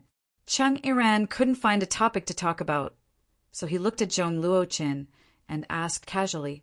Zhong Luochen read very quickly. At this time, he had already finished another page. He turned to another page and said indifferently, "Have you read it?" Chung Iran sneered. "In the past, I had to run around for a living. Later, I worked hard for my dream. Now that I have been pulled in by you, my life has been turned upside down. Unlike you, who was born with everything and can have this kind of leisure. I don't have everything." Zhong Luochen turned to another page. "This story is very interesting. You can also read it." Chung Iran raised his eyebrows. "What is it about?" Zhong Luochen said softly, "The story of a thief." Chung Iran simply replied, "Oh." Then he stood up and carried his guitar, saying indifferently, "I'm a bit bored. I'm going out for a walk." At this time, Zhong Luochen closed the book in his hand and stood up. He stopped Chung Iran and asked him to wait. Then he went to the drawer and took out a key, throwing it to Chung Iran. "I think you will like it." The key to the car. This was a supercar that Chung Iran had just driven back from outside yesterday. Supercars were the dream of most men. It had nothing to do with what industry it was, but speed. The sound of the engine, like the roar of a beast, could inexplicably make people feel excited. Of course, it was only limited to the driver. Passers-by would probably only feel that it was very noisy. Of course, people who also appreciated it naturally wouldn't. Chung Iran found that this was very similar to the music genre he had chosen. In many people's eyes, rock, especially some factions of rock, was equal to noise for people who didn't like it. But anyway, as Zhong Luochen said, he really liked this supercar because the feeling of driving was really cool, so his depressed mood seemed to be relieved a lot these days. He seemed to have nothing to worry about because everything was supported by Zhong Luochen's huge financial resources. And from the previous conversation with the mysterious boss, he also understood one thing. As long as he continued to rely on Zhong Luochen's financial resources, he would soon shut most people up. It seemed that there was really nothing to worry about. The supercar was later parked not far from the place where Chung Iran lived. He quietly got off the car, putting on a hat with his hair down, putting on a windbreaker and a pair of glasses, and walked out with the guitar on his back. "Boss, a bowl of fish egg noodles." Okay, it was still the same long street, full of nightclubs and bars. This was the place where Chung Iran came to the city the most. And here, he ate the most here. At that time, there was only him and Hongguan. Every time after staying up late into the night, they would sit down here. 2 people, 2 bottles of beer, and skewers were enough to fill their stomachs. He found that he couldn't get used to the food made by Zhong Luochen, although they were exquisite and even had a taste that could make the taste buds yield. But he still couldn't get used to it.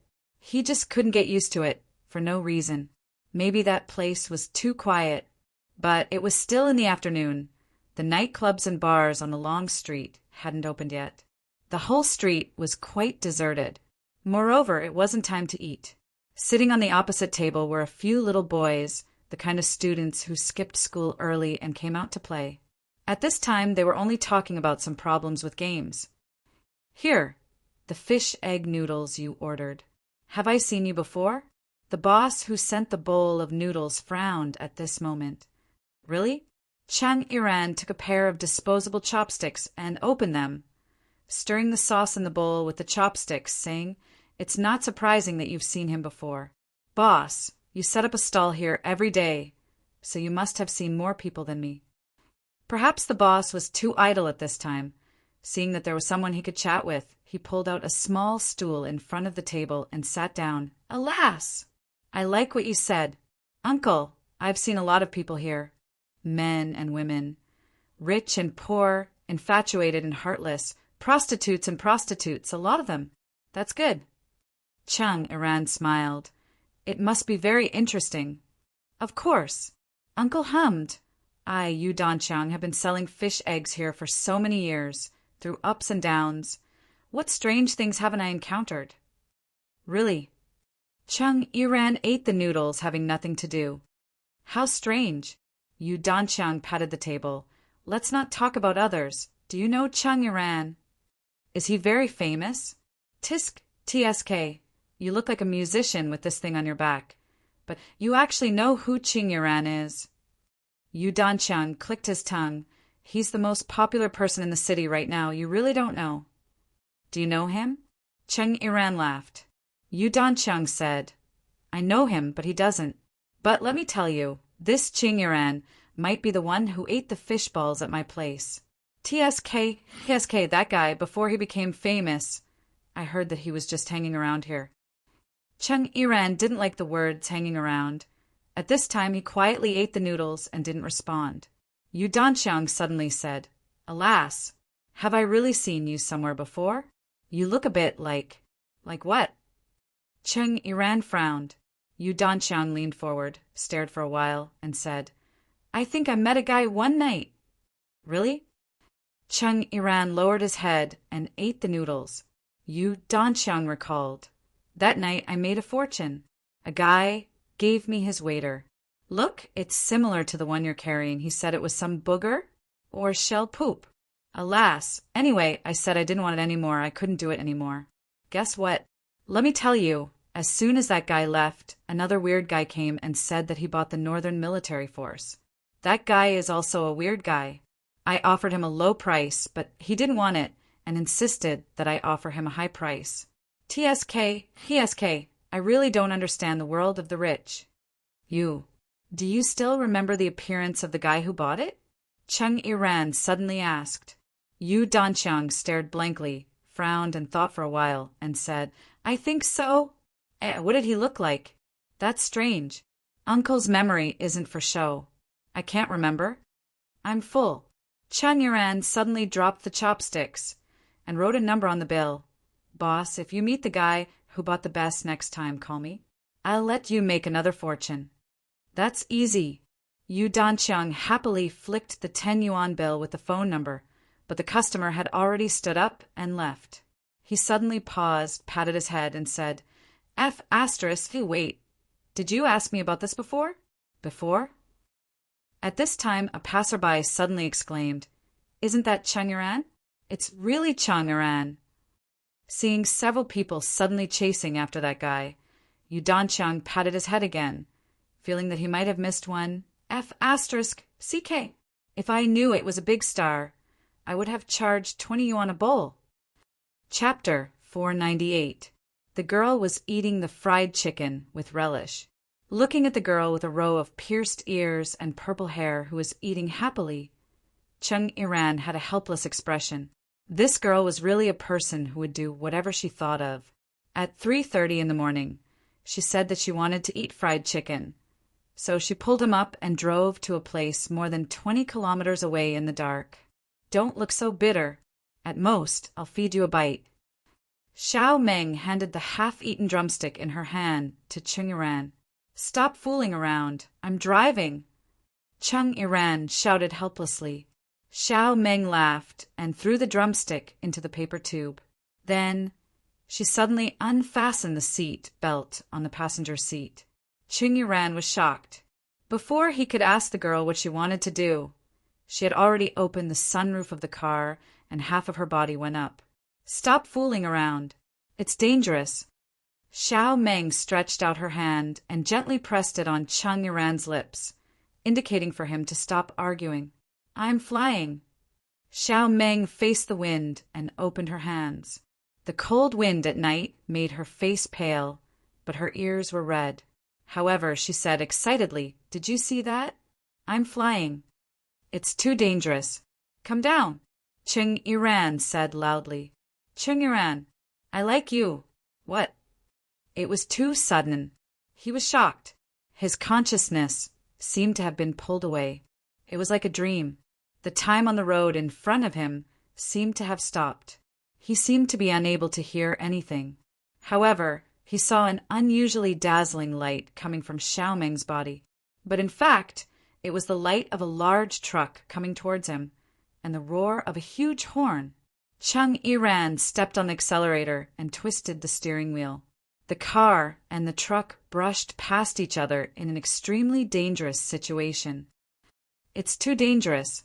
Fortunately, I dodged it. Chung Iran subconsciously let the car stop by the side of the road. His face was pale. The truck had already gone far away and did not stop. Chung Iran suddenly woke up. Xiao Meng, little dream. At this moment, Xiao Meng had fallen into the passenger seat. She closed her eyes and did not move at all. He was anxious. He did not care about the seatbelt that was still wrapped around him. He wanted to crawl over, but he was suddenly restrained. Xiao Meng, wow.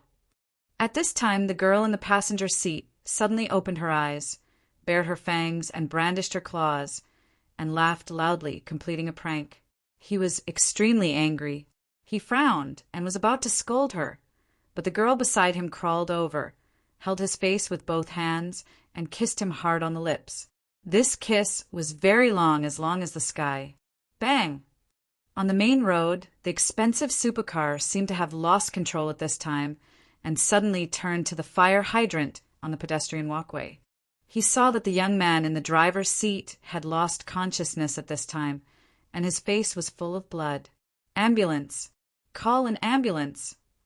It should be the sound of an ambulance passing by. Perhaps another person was injured or seriously ill. Human beings were fragile creatures. Zhu Feng retracted his gaze from the cement and looked around coldly. This was a utility room in an underground parking lot where he was currently hiding. Human beings are really annoying. We should make them disappear, right? Windchaser stepped on a wooden cabinet, raised his fist, and shouted loudly, "What do you think? Am I right?" Yes, it was a very neat response, but there was no strength to respond, even though there were more than a dozen monsters standing under the wooden cabinet. There were big and small monsters. Some originally lived in the city sewers. Some came out to buy vegetables and prepare to go home. And some were originally the security guards of this parking lot, and Nini was also here. Be more enthusiastic. We are discussing an important matter. Be more enthusiastic. Zhu Feng shouted. This is the first important matter of our new Zhu Feng regiment. Be more enthusiastic. Okay. The room was filled with a ferocious response. The monsters that were gathered in the room turned from empty expressions to excited expressions. Zhu Feng scratched his head and laughed with satisfaction. Bang! That was the sound of the door being broken open. A figure stood in front of the door, looking at everything here. It was Ghost Baby. Master Tortoise was right.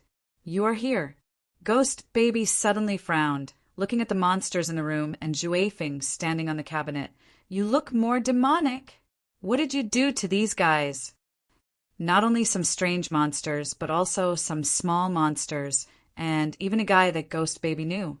A monster that was dispatched by Chichikamaya to hunt down Zhu Feng. Why was he here?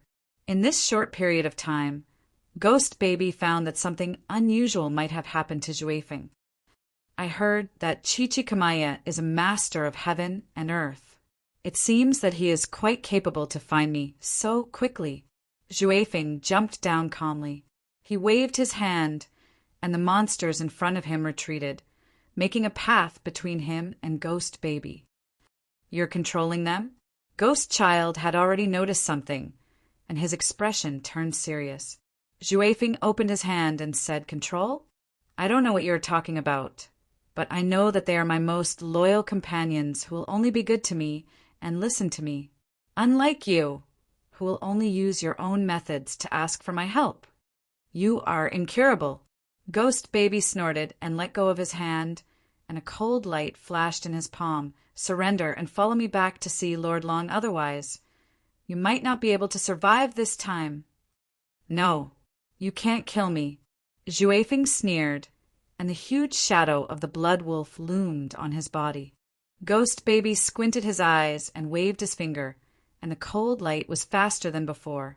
The cold light flashed across Zhu Feng's face and instantly cut his skin. Ghost Baby then said calmly, I said that you are no match for me, even if you are demonized. But before you cause any danger, I will still respect your life. I hope that you can respect your life and follow me back. Zhu Feng took a step back with a serious expression and touched the wound on his face. He looked around and suddenly nodded. Okay, I will go back with you, but you have to promise me one thing. Don't play tricks. Ghost Baby's hand shone even more coldly, and he did not relax his strict aura. Then there is nothing to talk about. Partner, go. Zhu Feng suddenly waved his hand. Ghost Baby frowned subconsciously when he heard a clank. He felt slightly dizzy, but it quickly disappeared. While he was thinking about where the dizziness came from, more than a dozen monsters in the small storeroom in front of him had already pounced on him. They all looked ferocious, as if they were going to risk their lives. Go away. Ghost Baby was furious, and the cold monster power around him suddenly burst out, and a huge force bounced these monsters away. Zhu Feng saw that the situation was not good, so he pulled Nini and broke out of the storeroom through the window. Ghost Baby was about to chase after them, but his legs were suddenly held tightly by something. He looked down and saw that it was one of the members of the hunting team that was slapped out earlier. "You are crazy, let go!" This monster did not stop, and his expression was very abnormal, and his eyes were hollow. "I won't let you hurt the leader! You!" Ghost Baby's eyes flashed with a trace of killing intent, but after taking a deep breath, the cold light in his hand dimmed down. He had long passed the age of killing. The Elysium bar had become quieter and quieter after all these years of guarding the door, but the monsters here crawled up from the ground and surrounded him. Ghost Baby sighed, and the cold light disappeared. He could only punch and kick these monsters. After a while, the monsters' eyes turned white, and they finally fell in front of Ghost Baby. "Sorry, everyone." Although the monsters here were temporarily dealt with, he did not know if they would recover after waking up. More importantly, Ghost Baby knew that this time Juefeng ran away, and it would be more difficult to catch him. He looked around helplessly and saw a leaflet at the bottom of the cabinet. It was a promotional leaflet. "Doctor, how is his condition? Why hasn't he woken up yet?" Li Zifeng and Chang Yun anxiously looked at Chang'eran, who was just sent out of the emergency room.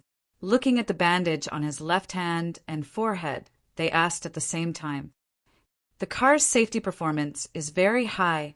This gentleman is not seriously injured. Just a slight finger fracture, no big deal." The doctor said casually he hasn't woken up yet because of a slight concussion during the collision. If he wakes up, he will wake up in the evening, 1 or 2 days later. A collision at this speed would only result in minor injuries. This gentleman is already very lucky, so the two of you don't have to worry. It would be strange if they did not worry. The competition on Sunday was only a matter of 2 or 3 days. Yen, yen, yen, yen, PS1. Thank you to the leader of Braving the Wind for bowing to the capitalist forces. I am definitely not the only one. Hidden. PS2, Happy Lantern Festival. I wish you all a happy day, Manuel laughing. Chapter 499. Chengyaran was soon transferred to a VIP ward. In the evening, Zhong Luochen came to the hospital quietly. The bodyguards hired by Feiyun Entertainment dared not stop him. Changyin said beside Zhong Luochen, "The doctor said tonight, or 1 or 2 days later, not sure." Alas, this guy, why did he learn to race? Why do these stars always like to race? Fortunately, it's not drunk driving, or else it'll be a lot of trouble. "I was the one who asked him to drive the car," Zhong Luochen said indifferently. Chang Yin, the golden henchman, patted his own mouth awkwardly, lowering his head and stepping back. "The media seems to know I'll deal with them." "Wait, what's that?" Zhong Luochen pointed at a bag on the sofa in the ward, the bag that Chang Yiran used to store his guitar. Chang Yin didn't care much, saying casually, "Oh, it's Chang Yiran's guitar that never leaves his side. Speaking of which, this guitar is really tough. The front of the car was hit, but it's still intact. It seems this broken thing is more lucky than that sports car." Zhong Luochen said indifferently, "You go deal with those reporters.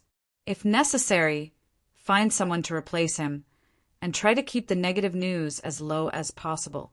By the way, don't say he hasn't woken up. Just say he needs to rest temporarily. Also, inform Miss Zhang. She's also a shareholder, don't hide it." "I see, second young master." Cheng Yun nodded. "I'll do it well, don't worry." "Go." Zhong Luochen waved his hand. "I'll go back by myself if I have nothing to do." Cheng Yun opened the door and left. Zhong Luochen walked around Chang Yiran's bed with his hands clasped behind his back, looking at him up and down. Finally, he sat on the sofa, thinking about something quietly. At this time, the door opened and a nurse came in, saying she wanted to check Cheng Yiran's temperature. Anyway, it was necessary for the daily ward rounds. Zhong Luochen didn't say anything, even though he knew that the nurse glanced at him from time to time, but he still looked at that black bag. At this time, Zhong Luochen carried the bag over.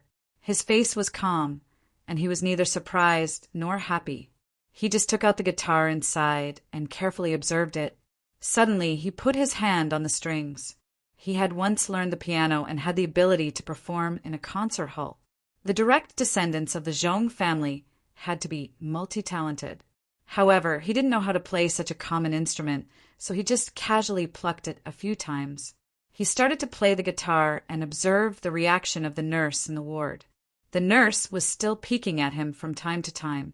However, Zhong Luoqin could clearly tell that this attention was not because of the sound of the guitar. This caused Zhong Luoqin to frown slightly as he considered something.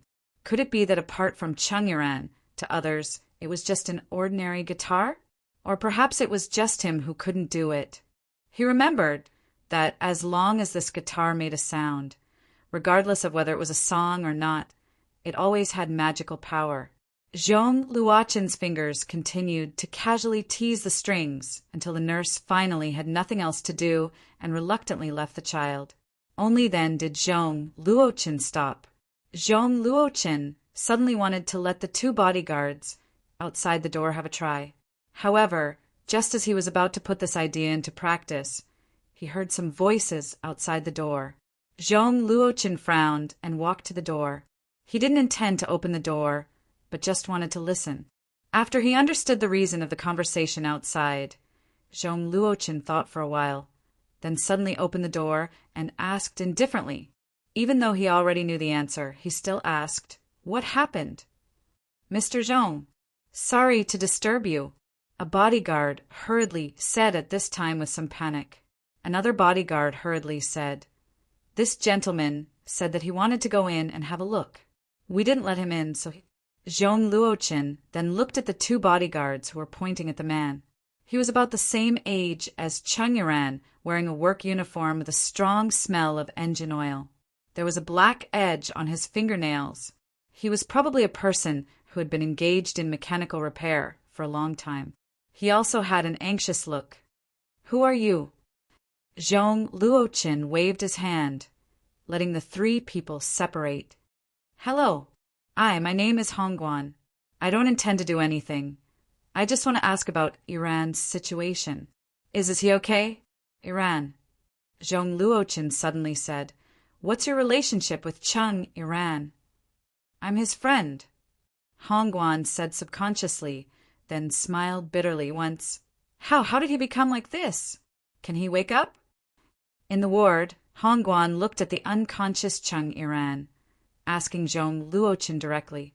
He didn't know the origin of this nobleman, but he remembered the bodyguard called his name Mr. Zhong, slight concussion and some external injuries. The doctors said that he's okay and will wake up in 2 days. Zhong Luoqin paused, then asked, "You said that you were his friend?" Hongguan couldn't figure out the origin of this man, so he shook his head. "It's a bit complicated, nothing. I just came to see him as long as he's okay. Mr. Zhong, please don't tell him that I've been here." Zhong Luoqin said, "You came to the hospital to see him, but you don't want him to know. Isn't it a waste of your time?" Hongguan touched his head and smiled. "Actually, my wife is also here. She's upstairs.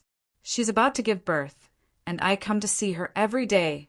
I just happened to overhear the nurses at the nurses' station talking about a celebrity who was hospitalized. I just found out. The mechanic's wife lived in the ward upstairs." Zhong Luoqin didn't point it out, but said indifferently, "Since you're here, just stay a little longer. Cheng Yiran should want someone to accompany him." I probably can't." Hongguan sighed, then looked at Zhong Luoqin. "Mr. Zhong, you are me?" Zhong Luoqin smiled. "I'm his colleague." "So?" Hongguan nodded and didn't ask more. Probably not just an ordinary colleague, right? But he was a little embarrassed to stay here, and his eyes couldn't help but look around. Soon he saw the guitar placed on the sofa, and his eyes suddenly became absent-minded. Zhong Luoqin was fascinated by his observation. So how could he not notice Hongguan's expression? He picked up the guitar silently, glanced at it, and said, "This is Iran's. He always keeps it with him, and it's more important than anything else." Hongguan nodded. "I know." It seems that you know the story behind this guitar. Zhong Luoqin handed the guitar to Hongguan at this time. Maybe it really carried too many memories of Hongguan and Chang'eran, so Hongguan didn't refuse to take the guitar. Instead, after holding it, his eyes became soft, and his fingers slowly rubbed the engraved words on the guitar. "You sit for a while, I'll go to the bathroom," Zhong Luoqin suddenly said and walked directly to the door. But there was a separate bathroom in the ward, right? Hongguan couldn't figure out the thoughts of this noble, but he didn't pay too much attention. Maybe he just didn't want to get along with him? Hongguan looked at his greasy work clothes with self-mockery. He also looked at Chang'eran, pulled a stool, and sat by the bed. He didn't even think that they would meet again under such circumstances. Looking at the guy lying on the hospital bed, Hongguan let out a long sigh. "What happened to you? Wake up quickly. Your career has just started. Don't fall down in this place, okay?" But Chang'eran didn't hear it, right? Hongguan's expression was complicated, and his fingers subconsciously plucked the strings of the guitar. He was very busy recently and hadn't touched the instrument for a long time. Zhong Luoqin didn't leave after opening the door, but just stood outside the door. He didn't even close the door, but simply made a gesture to the two bodyguards in front of the door to keep quiet. Naturally, the two of them did not understand what this mister wanted to do, but they obeyed his orders and stood straight outside the door, one on the left and one on the right. Zhong Luoqin just looked at the slightly open door with his hands behind his back and closed his eyes, as if he was waiting for something to sound. "What's that sound?" One of the bodyguards was suddenly stunned, and then he was intoxicated. "Is Mr. Ching awake?" The other bodyguard muttered at this time, but he looked like he was enjoying it. "This is his song again, right? It turns out to be so nice. Why didn't I notice it before?" Zhong Luoqin narrowed his eyes, looking at the two at this moment. Chapter 500. It was almost 12 o'clock in the evening. Even though he had worked as a gold medal henchman for years, his energy was almost drained by today's events. Chang'eran was admitted to the hospital, dealt with the media, the traffic police, Miss Zhang, and the sudden order from his boss, and so on. However, Chang'eran had to make himself look energetic. In the hospital elevator, Chang'eran opened a bottle of Bailon's chicken essence and drank it in one gulp. Then he patted his cheeks hard. He tidied up his clothes in front of Chang'eran's ward and pushed the door open energetically. Zhong Luoqin was still here. He was resting on the sofa with his eyes closed. He didn't open his eyes until Chang'eran came in. Chang'eran glanced at Chang'eran, who hadn't woken up yet. He walked to Zhong Luoqin and lowered his head. "Second master, I found out the background of this guy called Hongguan. Let's talk next door," Zhong Luoqin suddenly said. The two directly went to another ward next door. Zhong Luoqin opened the curtain and looked at the city. Chang'eran said, "Hongguan and Chang'eran once formed a band. They are very good brothers." Chang'eran said what he knew quickly. Time passed by little. As for Hongguan's wife's ward, it was opened under the name of Li Zifeng. Chang'eran finally reported everything. Speaking of which, Li Zifeng is really cunning. He didn't tell the company that Chang'eran had been in prison before. "Heroes don't ask about their background," Zhong Luoqin said indifferently. "But you said this Hongguan came to blackmail." "That's what Li Zifeng said." Chang'eran frowned, but when I interrogated him, I found his expression was a bit abnormal. "I'm afraid he's hiding something, but he's an old employee of Heaven's Shadow Entertainment, so I didn't dare to ask him directly." Zhong Luoqin suddenly shook his head. "I've just met this Hongguan. He doesn't look like a blackmailer, of course. He just doesn't look like one." "Second young master, do you want me to investigate further?" Chang'eran narrowed his eyes. Of course, he had other means. He knew that his boss knew everything. He had a strong desire for control that even he himself didn't notice. After Zhong Luoqin pondered for a while, he gently nodded. Chang'eran continued, "But second young master, if Chang'eran doesn't wake up these days, you can watch the program on Sunday. Proceed as scheduled." Zhong Luochen said indifferently, "The stage is about to be built, and the venue has been rented from the government until the end of the program. If he doesn't wake up for the time being, it doesn't matter if the production team leaves the episode blank. As long as they don't disqualify him, they can come up with a solution themselves. It's fine as long as they do it well." "Understood. I'm tired. I'll go back first," Zhong Luochen instructed. "If Cheng Yuran wakes up, tell me immediately." "All right." Zhong Luochen left the hospital alone, thinking about what he found not long ago. After Hongguan left, he asked the bodyguards outside to play with the guitar. "We can't do it, but Hongguan can." Zhong Luochen looked back at the lights of the inpatient department building, muttering to himself, "Why? Is there any meaning?" But he didn't think for too long, sitting in his car taking out his phone. He called his home in the capital. He called Grandpa Luo, the old butler who had been following Grandpa Zhong for decades. "Grandpa Luo, it's late. Am I bothering you?" "It's okay. I just saw Grandpa fall asleep." "Second young master, what's the matter?" Zhong Luochen kept silent for a while, then suddenly said, "Grandpa Luo, Qingyun is not enough. Send some people here. I want my own and don't make it public." "Okay, I'll arrange it for you tomorrow." "Thank you, Grandpa Luo." It was also a hospital, but the pet hospital was much smaller. Ghost Baby was still waiting behind the door, while the two masters were talking, and he was the best guard.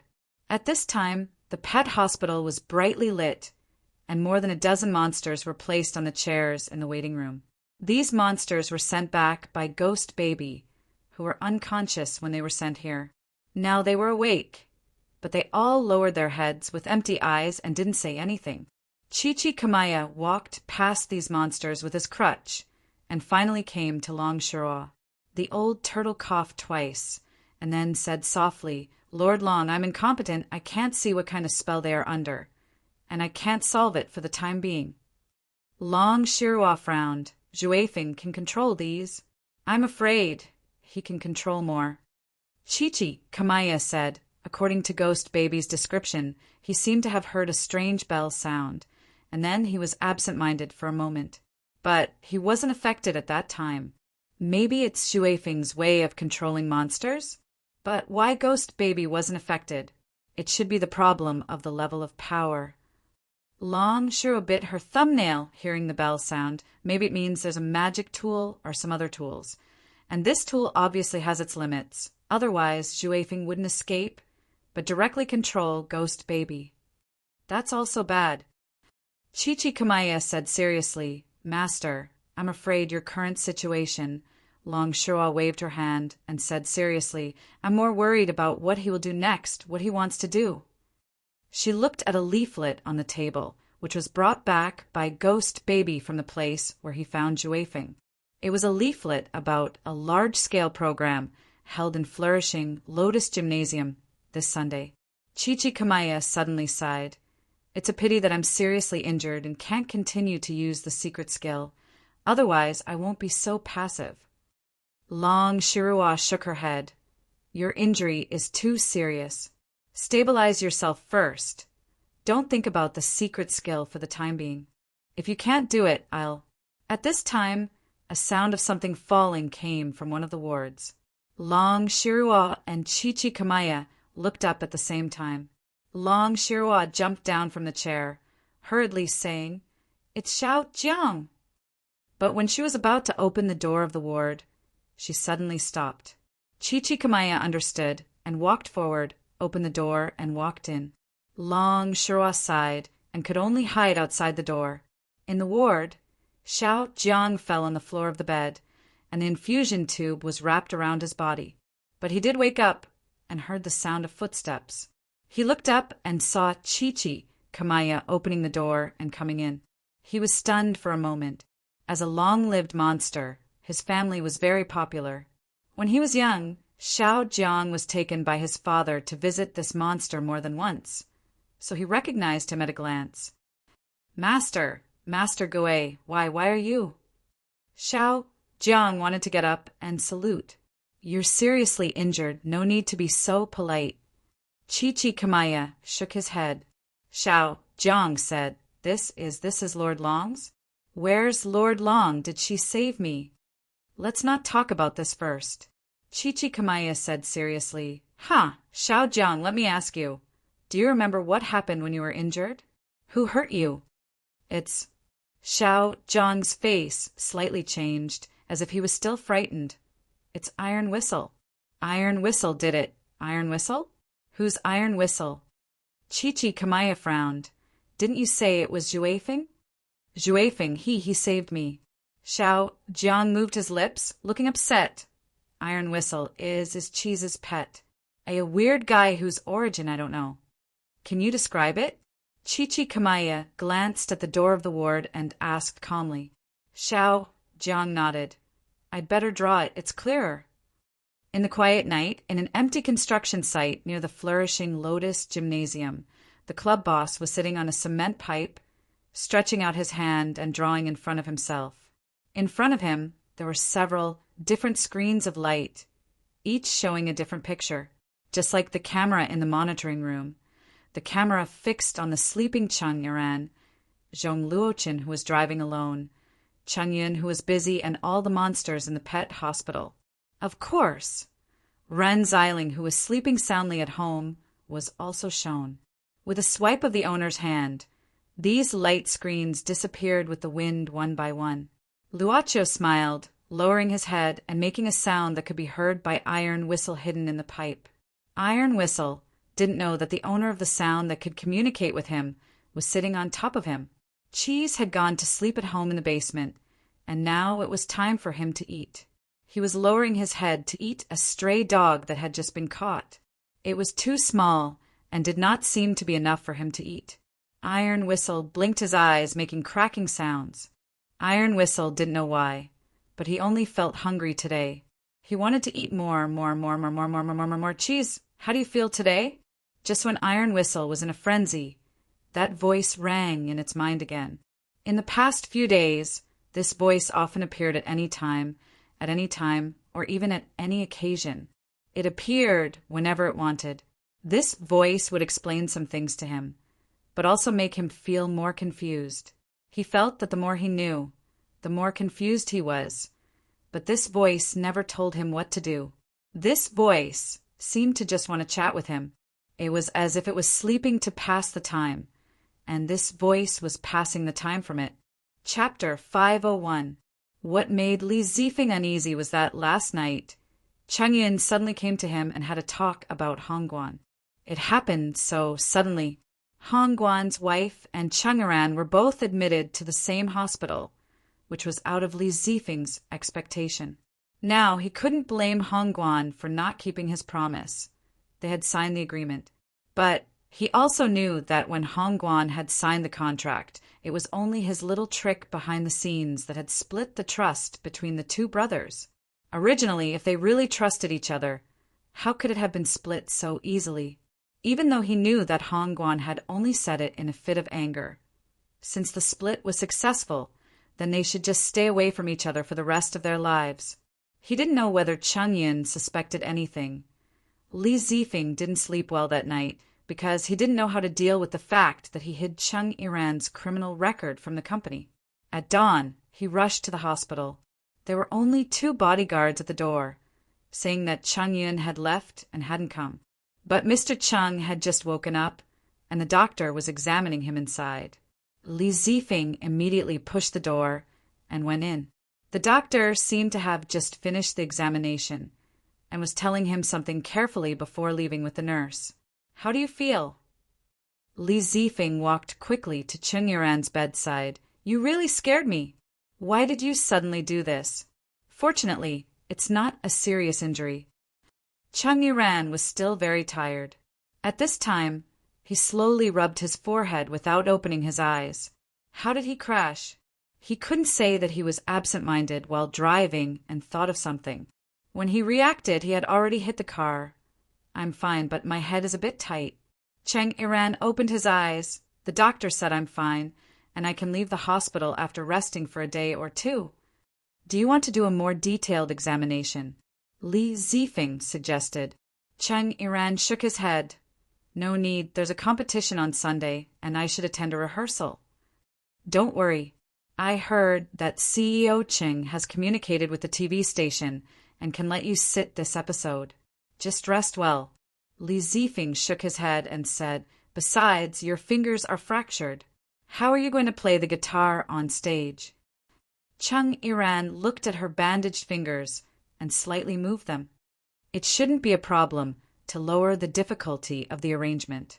I can think of a solution for the fingering problem. Li Zifeng frowned and said, Are you stupid? The audience is watching a performance. Of course. The more difficult the performance, the better. Who doesn't know how to do simple things? Who cares? You have to show your astonishing strength. Chung Yiran suddenly looked at Li Zifeng and said indifferently, Even if it's a simple song, I have no problem with it. Don't tell me that if you play Happy Birthday on the stage, the audience will still buy it. Li Zifeng's tone was slightly heavy. Chung Yiran tilted her head and ignored him. Li Zifeng frowned and said, My tone was a bit harsh, but it's for your own good. Don't take it to heart. In addition, the company already knows about what happened to you. Company? How did they know? Chung Yiran frowned. He was a little surprised, but didn't care too much. Others didn't know that there was a deeper friendship between him and Zhong Luochen. Compared with such friendship, his so-called past criminal record was no longer important. Oh, wasn't it when you were admitted to the hospital? Li Zifeng said casually, The traffic police came and checked your file. Naturally, they knew about it. I want to be quiet. Chung Yiran sighed and pinched her eyebrows. Then you have a good rest. Li Zifeng nodded. He didn't intend to stay for long. He still had other places to go, for example, another ward upstairs. He had to confirm the situation of Hongguan again, not only because of the problem between the two brothers, but also because of his own financial problems for the company. Seeing Li Zifeng leave in a hurry, Chung Yiran didn't care too much. He moved his body and then took out the guitar that was put next to him. He carefully looked at it, seeing that it was not damaged to sight again. Chung Yiran held it subconsciously. His fingers became stiff, but he could still make some simple rhythm without his little finger. He thought of the kiss from many years ago in the sports car yesterday, that long kiss in the early morning, and gradually became absent-minded. Chung Yiran, Chung Yiran. Chung Yiran suddenly heard a voice calling his name, waking him up from his absent-mindedness. He found that it was Chung Yin. He didn't know when he came in, but he didn't notice. Was he too absent-minded, however? Chung Yin said unhappily, Boss, your finger is still injured. Can you stop playing with this thing for a while? Look at you, you can't play it well, it's like a noise. Chung Yiran gave a start and stopped subconsciously. He looked at Chung Yin with widened eyes. You, what did you just say? What did I say? Chung Yin gave a start and then reacted. I said, Don't play the guitar since your fingers are injured. It's like a noise. Play it after you recover. What did you say? Say it again. Chung Yiran suddenly asked again. Maybe it was because his appearance was a bit scary, or maybe it was because Zhong Luochen valued him so much. Chung Yin shook his head. Noise. Is there a problem? It's normal that your fingers can't play well. It'll be fine after your fingers recover. It's not a big problem. Chung Yin wasn't affected at all. It seemed that he wasn't affected at all, but Chung Yiran knew that this was still his guitar, but the magic of the guitar didn't work on Chung Yin. How could it be? Chung Yiran, what's wrong with you? Are you still feeling unwell somewhere? Do you need me to call a doctor? Chung Yin asked with concern, seeing this guy was absent-minded again. Chung Yiran's face suddenly turned pale. He raised his head and looked at Chung Yin for a while, saying, I don't feel well, I want to sleep. Okay. Chung Yin nodded. You sleep first. I just came to check on you. If you don't have anything else, I'll go back to the company. By the way, Mr. Zhong may come to see you later. Chung Yiran just nodded silently and quickly lay down. Under the quilt, his hands were shaking. Scared. Seeing Chung Yiran closed his eyes, Chung Yin shrugged. thinking that maybe he didn't wake up after the car accident. He felt that Chung Yuran was being obedient at this moment, but he didn't think much about it. After opening the door of the ward, he saw a bodyguard hurrying back. The bodyguard came to Chung Yun's side, saying in a low voice, "Manager Chung, Li Zifeng just came and went upstairs. I followed him secretly. He went to the ward of Hong Guan's wife. I eavesdropped. He said that he wanted to transfer Hong Guan's wife to another ward, but they were quarreling." Chapter 502. Mr. Hong, the same medical equipment, the same treatment, just a transfer. What's the big deal? As I said, the doctor said the due date is within a month. I don't want to move. Besides, since the conditions are the same, why do I need to transfer? Li Zifeng frowned. He had been talking nicely, but found that this guy was much more stubborn than he thought. He looked around. This was the pantry in the building. So he took a step forward and said in a low voice, "Mr. Hong, have you forgotten the agreement we signed? You have broken the agreement." What agreement did I break? Hong Guan didn't know why he suddenly hated this guy's face. He felt that this was completely different from his polite appearance, but more real. Yes, I went to see him, but he didn't wake up at that time, so he didn't know I came. I didn't break the agreement. Mr. Hong Guan, since the content of the agreement has been clearly written. Li Zifeng's voice was lower. Since you broke it, don't blame me for canceling some of the above content. What do you want to do? Your wife's ward, and all the expenses have been paid by me. Li Zifeng sneered and said, "If I stop paying now..." "Oh, right, I haven't paid this week's fee yet." This week's fee is probably several times that of a public room. Of course, if you include the medical fee, I guess I'll have to thank you, right? You. Hong Guan angrily reached out and directly grabbed Li Zifeng's collar. Despicable! Li Zifeng waved his hand and slapped it away. While tightening his collar, he said indifferently, "What about me?" "Mr. Hong, haven't you always accepted it and you don't keep your words? I still remember clearly what you said to me back then. Do you want me to give you a reminder? Transfer or not? I'll give you an hour to think about it." With that, Li Zifeng casually glanced at Hong Guan and left the pantry. As he walked, he adjusted his mood, making himself look like a gentle and elegant white-collar elite again. "Li Zifeng, what kind of agreement are you talking about?" But when he turned the corner of the corridor, he suddenly heard a voice behind him. "Chung Yin." When he turned around abruptly, he saw Chung Yin leaning against the wall, looking at his hands with a faint smile. Director Chung." Li Zifeng panicked. Why are you here?" Chung Yin suddenly revealed an evil smile and walked forward. "Let me ask you, is there any agreement that the company doesn't know about?" "CEO Chung, Li Zifeng suddenly felt a chill in his body. His body's reaction was cold sweat. "Lord Long, there shouldn't be any problems," Chichikamaya said as he looked at Long Shua in front of the mirror.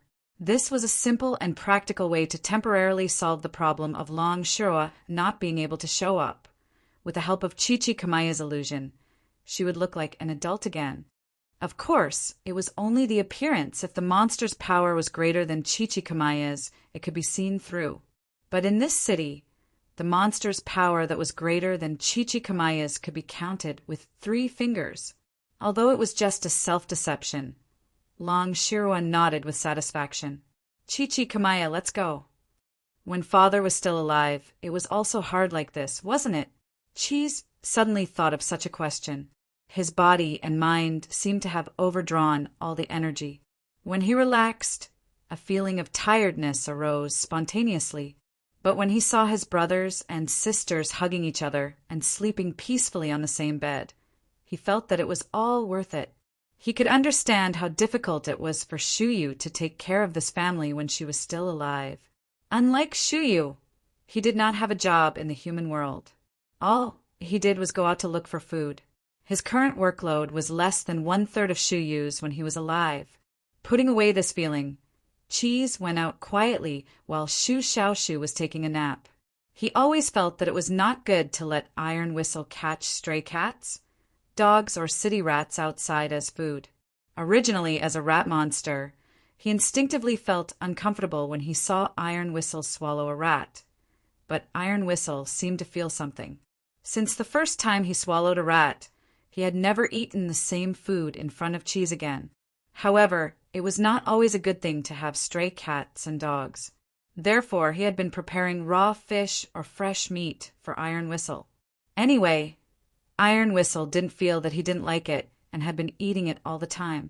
After confirming that Shoo Shao Shoo wouldn't wake up so soon, Cheese quietly carried a bucket of live fish to the place where Iron Whistle was hiding.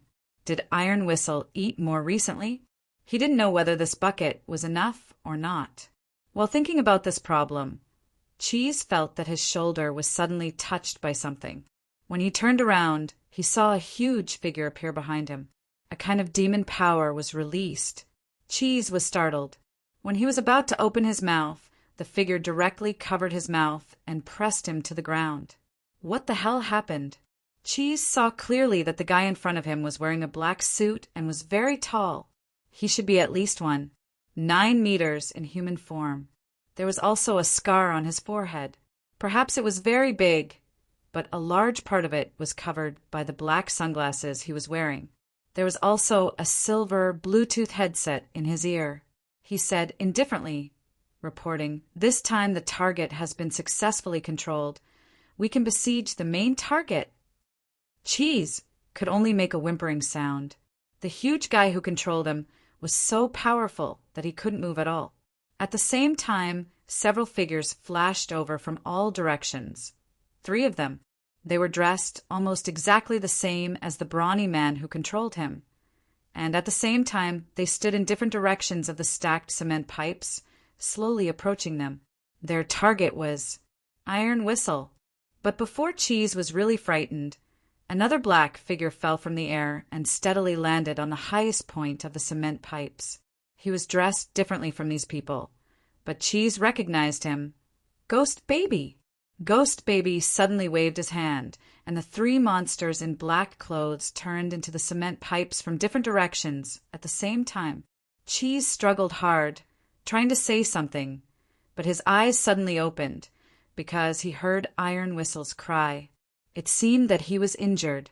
At this moment, with a bang, the cement pipes suddenly exploded, and a shadow rushed up to the air, and the 3 monsters jumped out at the same time. Iron Whistle spread the wings on his back and stared down from midair. Cheese could see that there was a wound on its forelimb, but Iron Whistle didn't stop. Instead, he crazily swooped down to where Cheese was. Sure enough, he can fly. Ghost Baby sneered. The cold light in his hand shot out and hit Iron Whistle's abdomen, directly knocking him down from the air. Seeing Iron Whistle fall to the ground, one of the monsters waved his hands instantly. 2 white silk threads were shot out from his hands at the same time.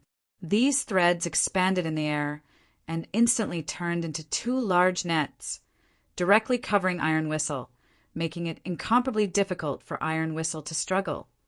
And the more it struggled, the tighter the net became.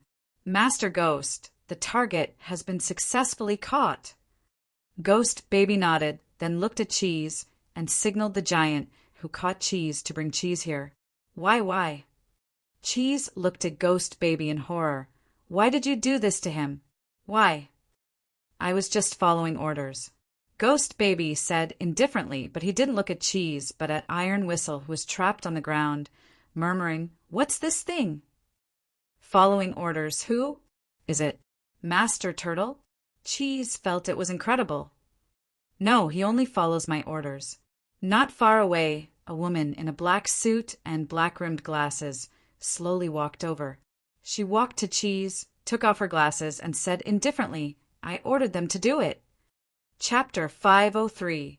Even so, Cheese still couldn't calm down. Iron Whistle was like a gift from God. It was given to him on his loneliest and most uncomfortable night. It had come after hearing his whistle, and there was something about it that made him feel peaceful, even though it was so weird and even terrifying to normal people. Cheese felt safe as long as he stayed beside Iron Whistle. He called it Iron Whistle, the whistle given to him by his father, Shuyu. Why did you treat it like this? Cheese stared at Long Shuraw. He used the stubborn eyes that could move Kelowna and Shinryu as usual. Long Shura sighed, lowering her head. I was careless. I should have noticed it earlier when you said you had a pet. Lord Long? Cheese suddenly had a bad feeling. Long Shirua was confirming Cheese's hunch. Your pet, this Iron Whistle, is the real murderer who wanted to kill Xiao Jiang. Cheese was angry. Impossible. Let the facts speak for themselves. Long Shirua shook her head, moving aside. Behind her, accompanied by Chichi Kamaya, Xiao Jiang walked slowly with her crutches. Xiao Jiang, you woke up. Cheese was happy.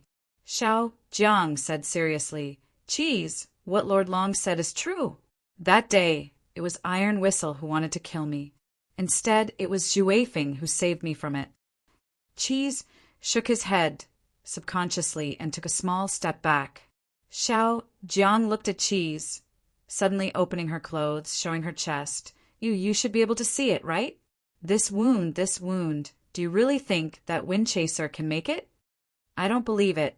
I don't believe it. Xiao Jiang smiled bitterly. Cheese, I know how you feel, just like how I felt before I fainted. I don't want to believe that it was Zhuifeng who saved me.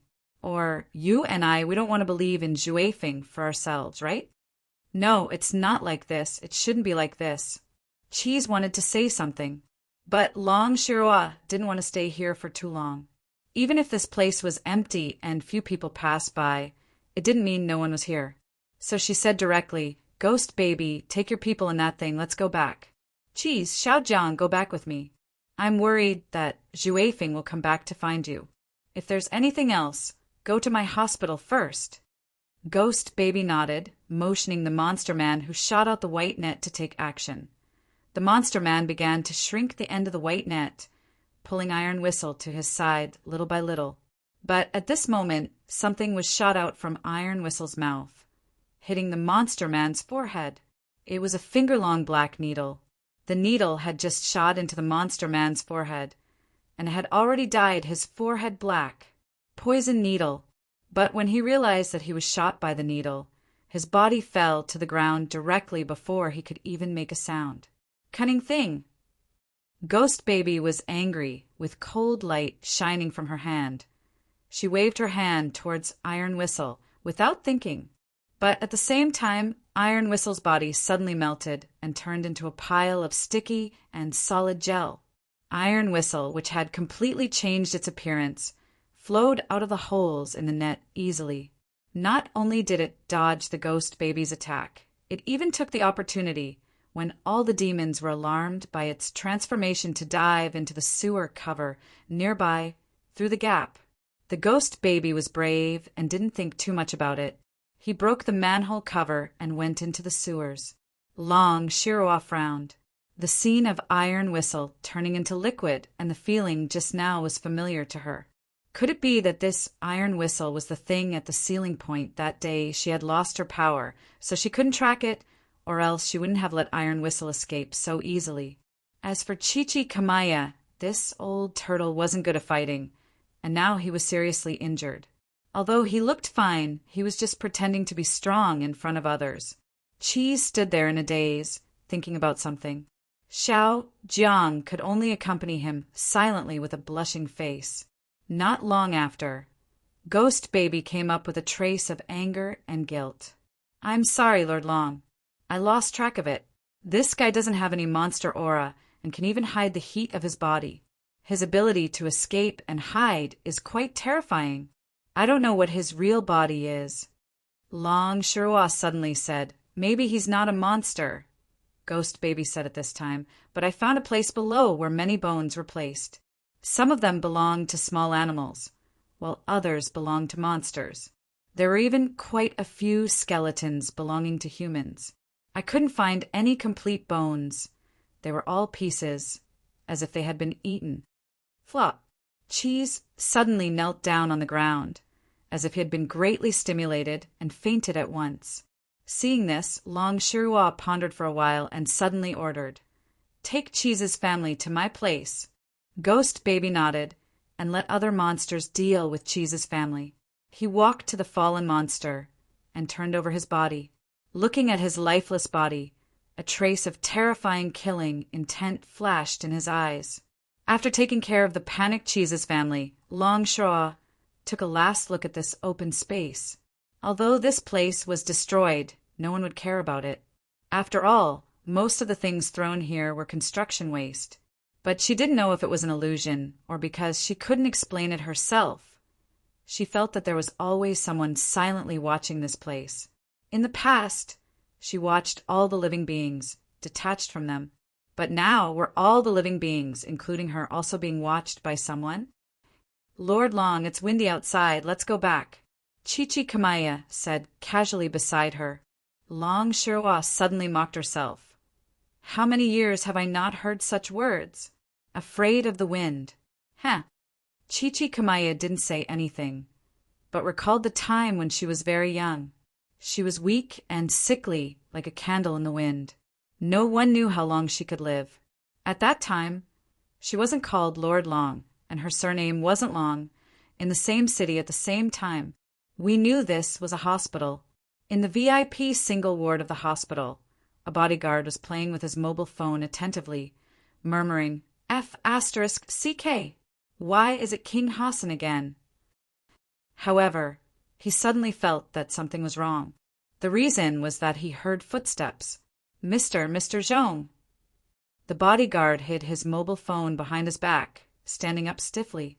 He raised his head like a soldier on guard, but also swallowed his saliva lightly. Why are you here alone? Zhong Luochen asked indifferently. After knowing that Chang Yiran had woken up, he came over. In addition, Chang Yin said that he wanted to report something to him. But Zhong Luochen didn't go to him immediately, but planned to check on Chang Yiran's condition first. Mr. Chang said he was a bit bored, so he went downstairs for a walk in the park. Another bodyguard is following him. The bodyguard hurriedly said, I'll stay here and watch. Zhong Luochen suddenly stretched out his hand. The bodyguard had to take his mobile phone and put it in Zhong Luochen's hand. Mr. Zhong, I promise I won't play games during working hours anymore. But Zhong Luochen didn't say anything, just fiddled with it casually, poking it several times with his fingers. Is this game a lottery mechanism? Yes. Zhong Luochen said, for this kind of lottery, don't go all the way. Maybe a change of pace will have a different effect. Of course, you can change your mood. He finally returned the mobile phone to the bodyguard. But it's right not to play games during working hours. I'll go downstairs for a walk. Work hard.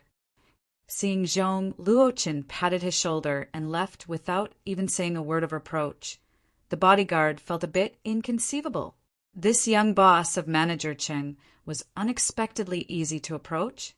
The bodyguard breathed a sigh of relief, subconsciously glancing at the card pool on his mobile phone.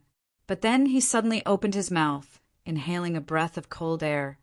His expression became inconceivable. 10 consecutive 7/20/30? My God! No wonder he's so rich and powerful at such a young age. He's really a born lucky emperor. Bodyguard. Mr. Bodyguard felt 100,000 points of damage. Chang Yiran was sitting in a pavilion at the corner of the recuperation yard downstairs of the hospital, holding a guitar alone but not playing it. No one knew what she was thinking, as if she was absent-minded. The bodyguard was standing outside the pavilion. At this time, seeing Zhong Luochen come over, he quickly stood up straighter and wanted to greet him. But he saw Zhong Luochen slightly shook his head, indicating him not to make a sound, and quietly walked to Chang Yiran's side. You just woke up and came downstairs. Seems like there's nothing wrong. Chang Yiran's body slightly shook, blankly raised her head. She was suddenly a bit afraid to see this man, even if he was smiling at this time. Yen, PS1. I heard tomorrow is the annual Torch Festival. One of them? PS2. So I don't plan to PS congratulate you tomorrow.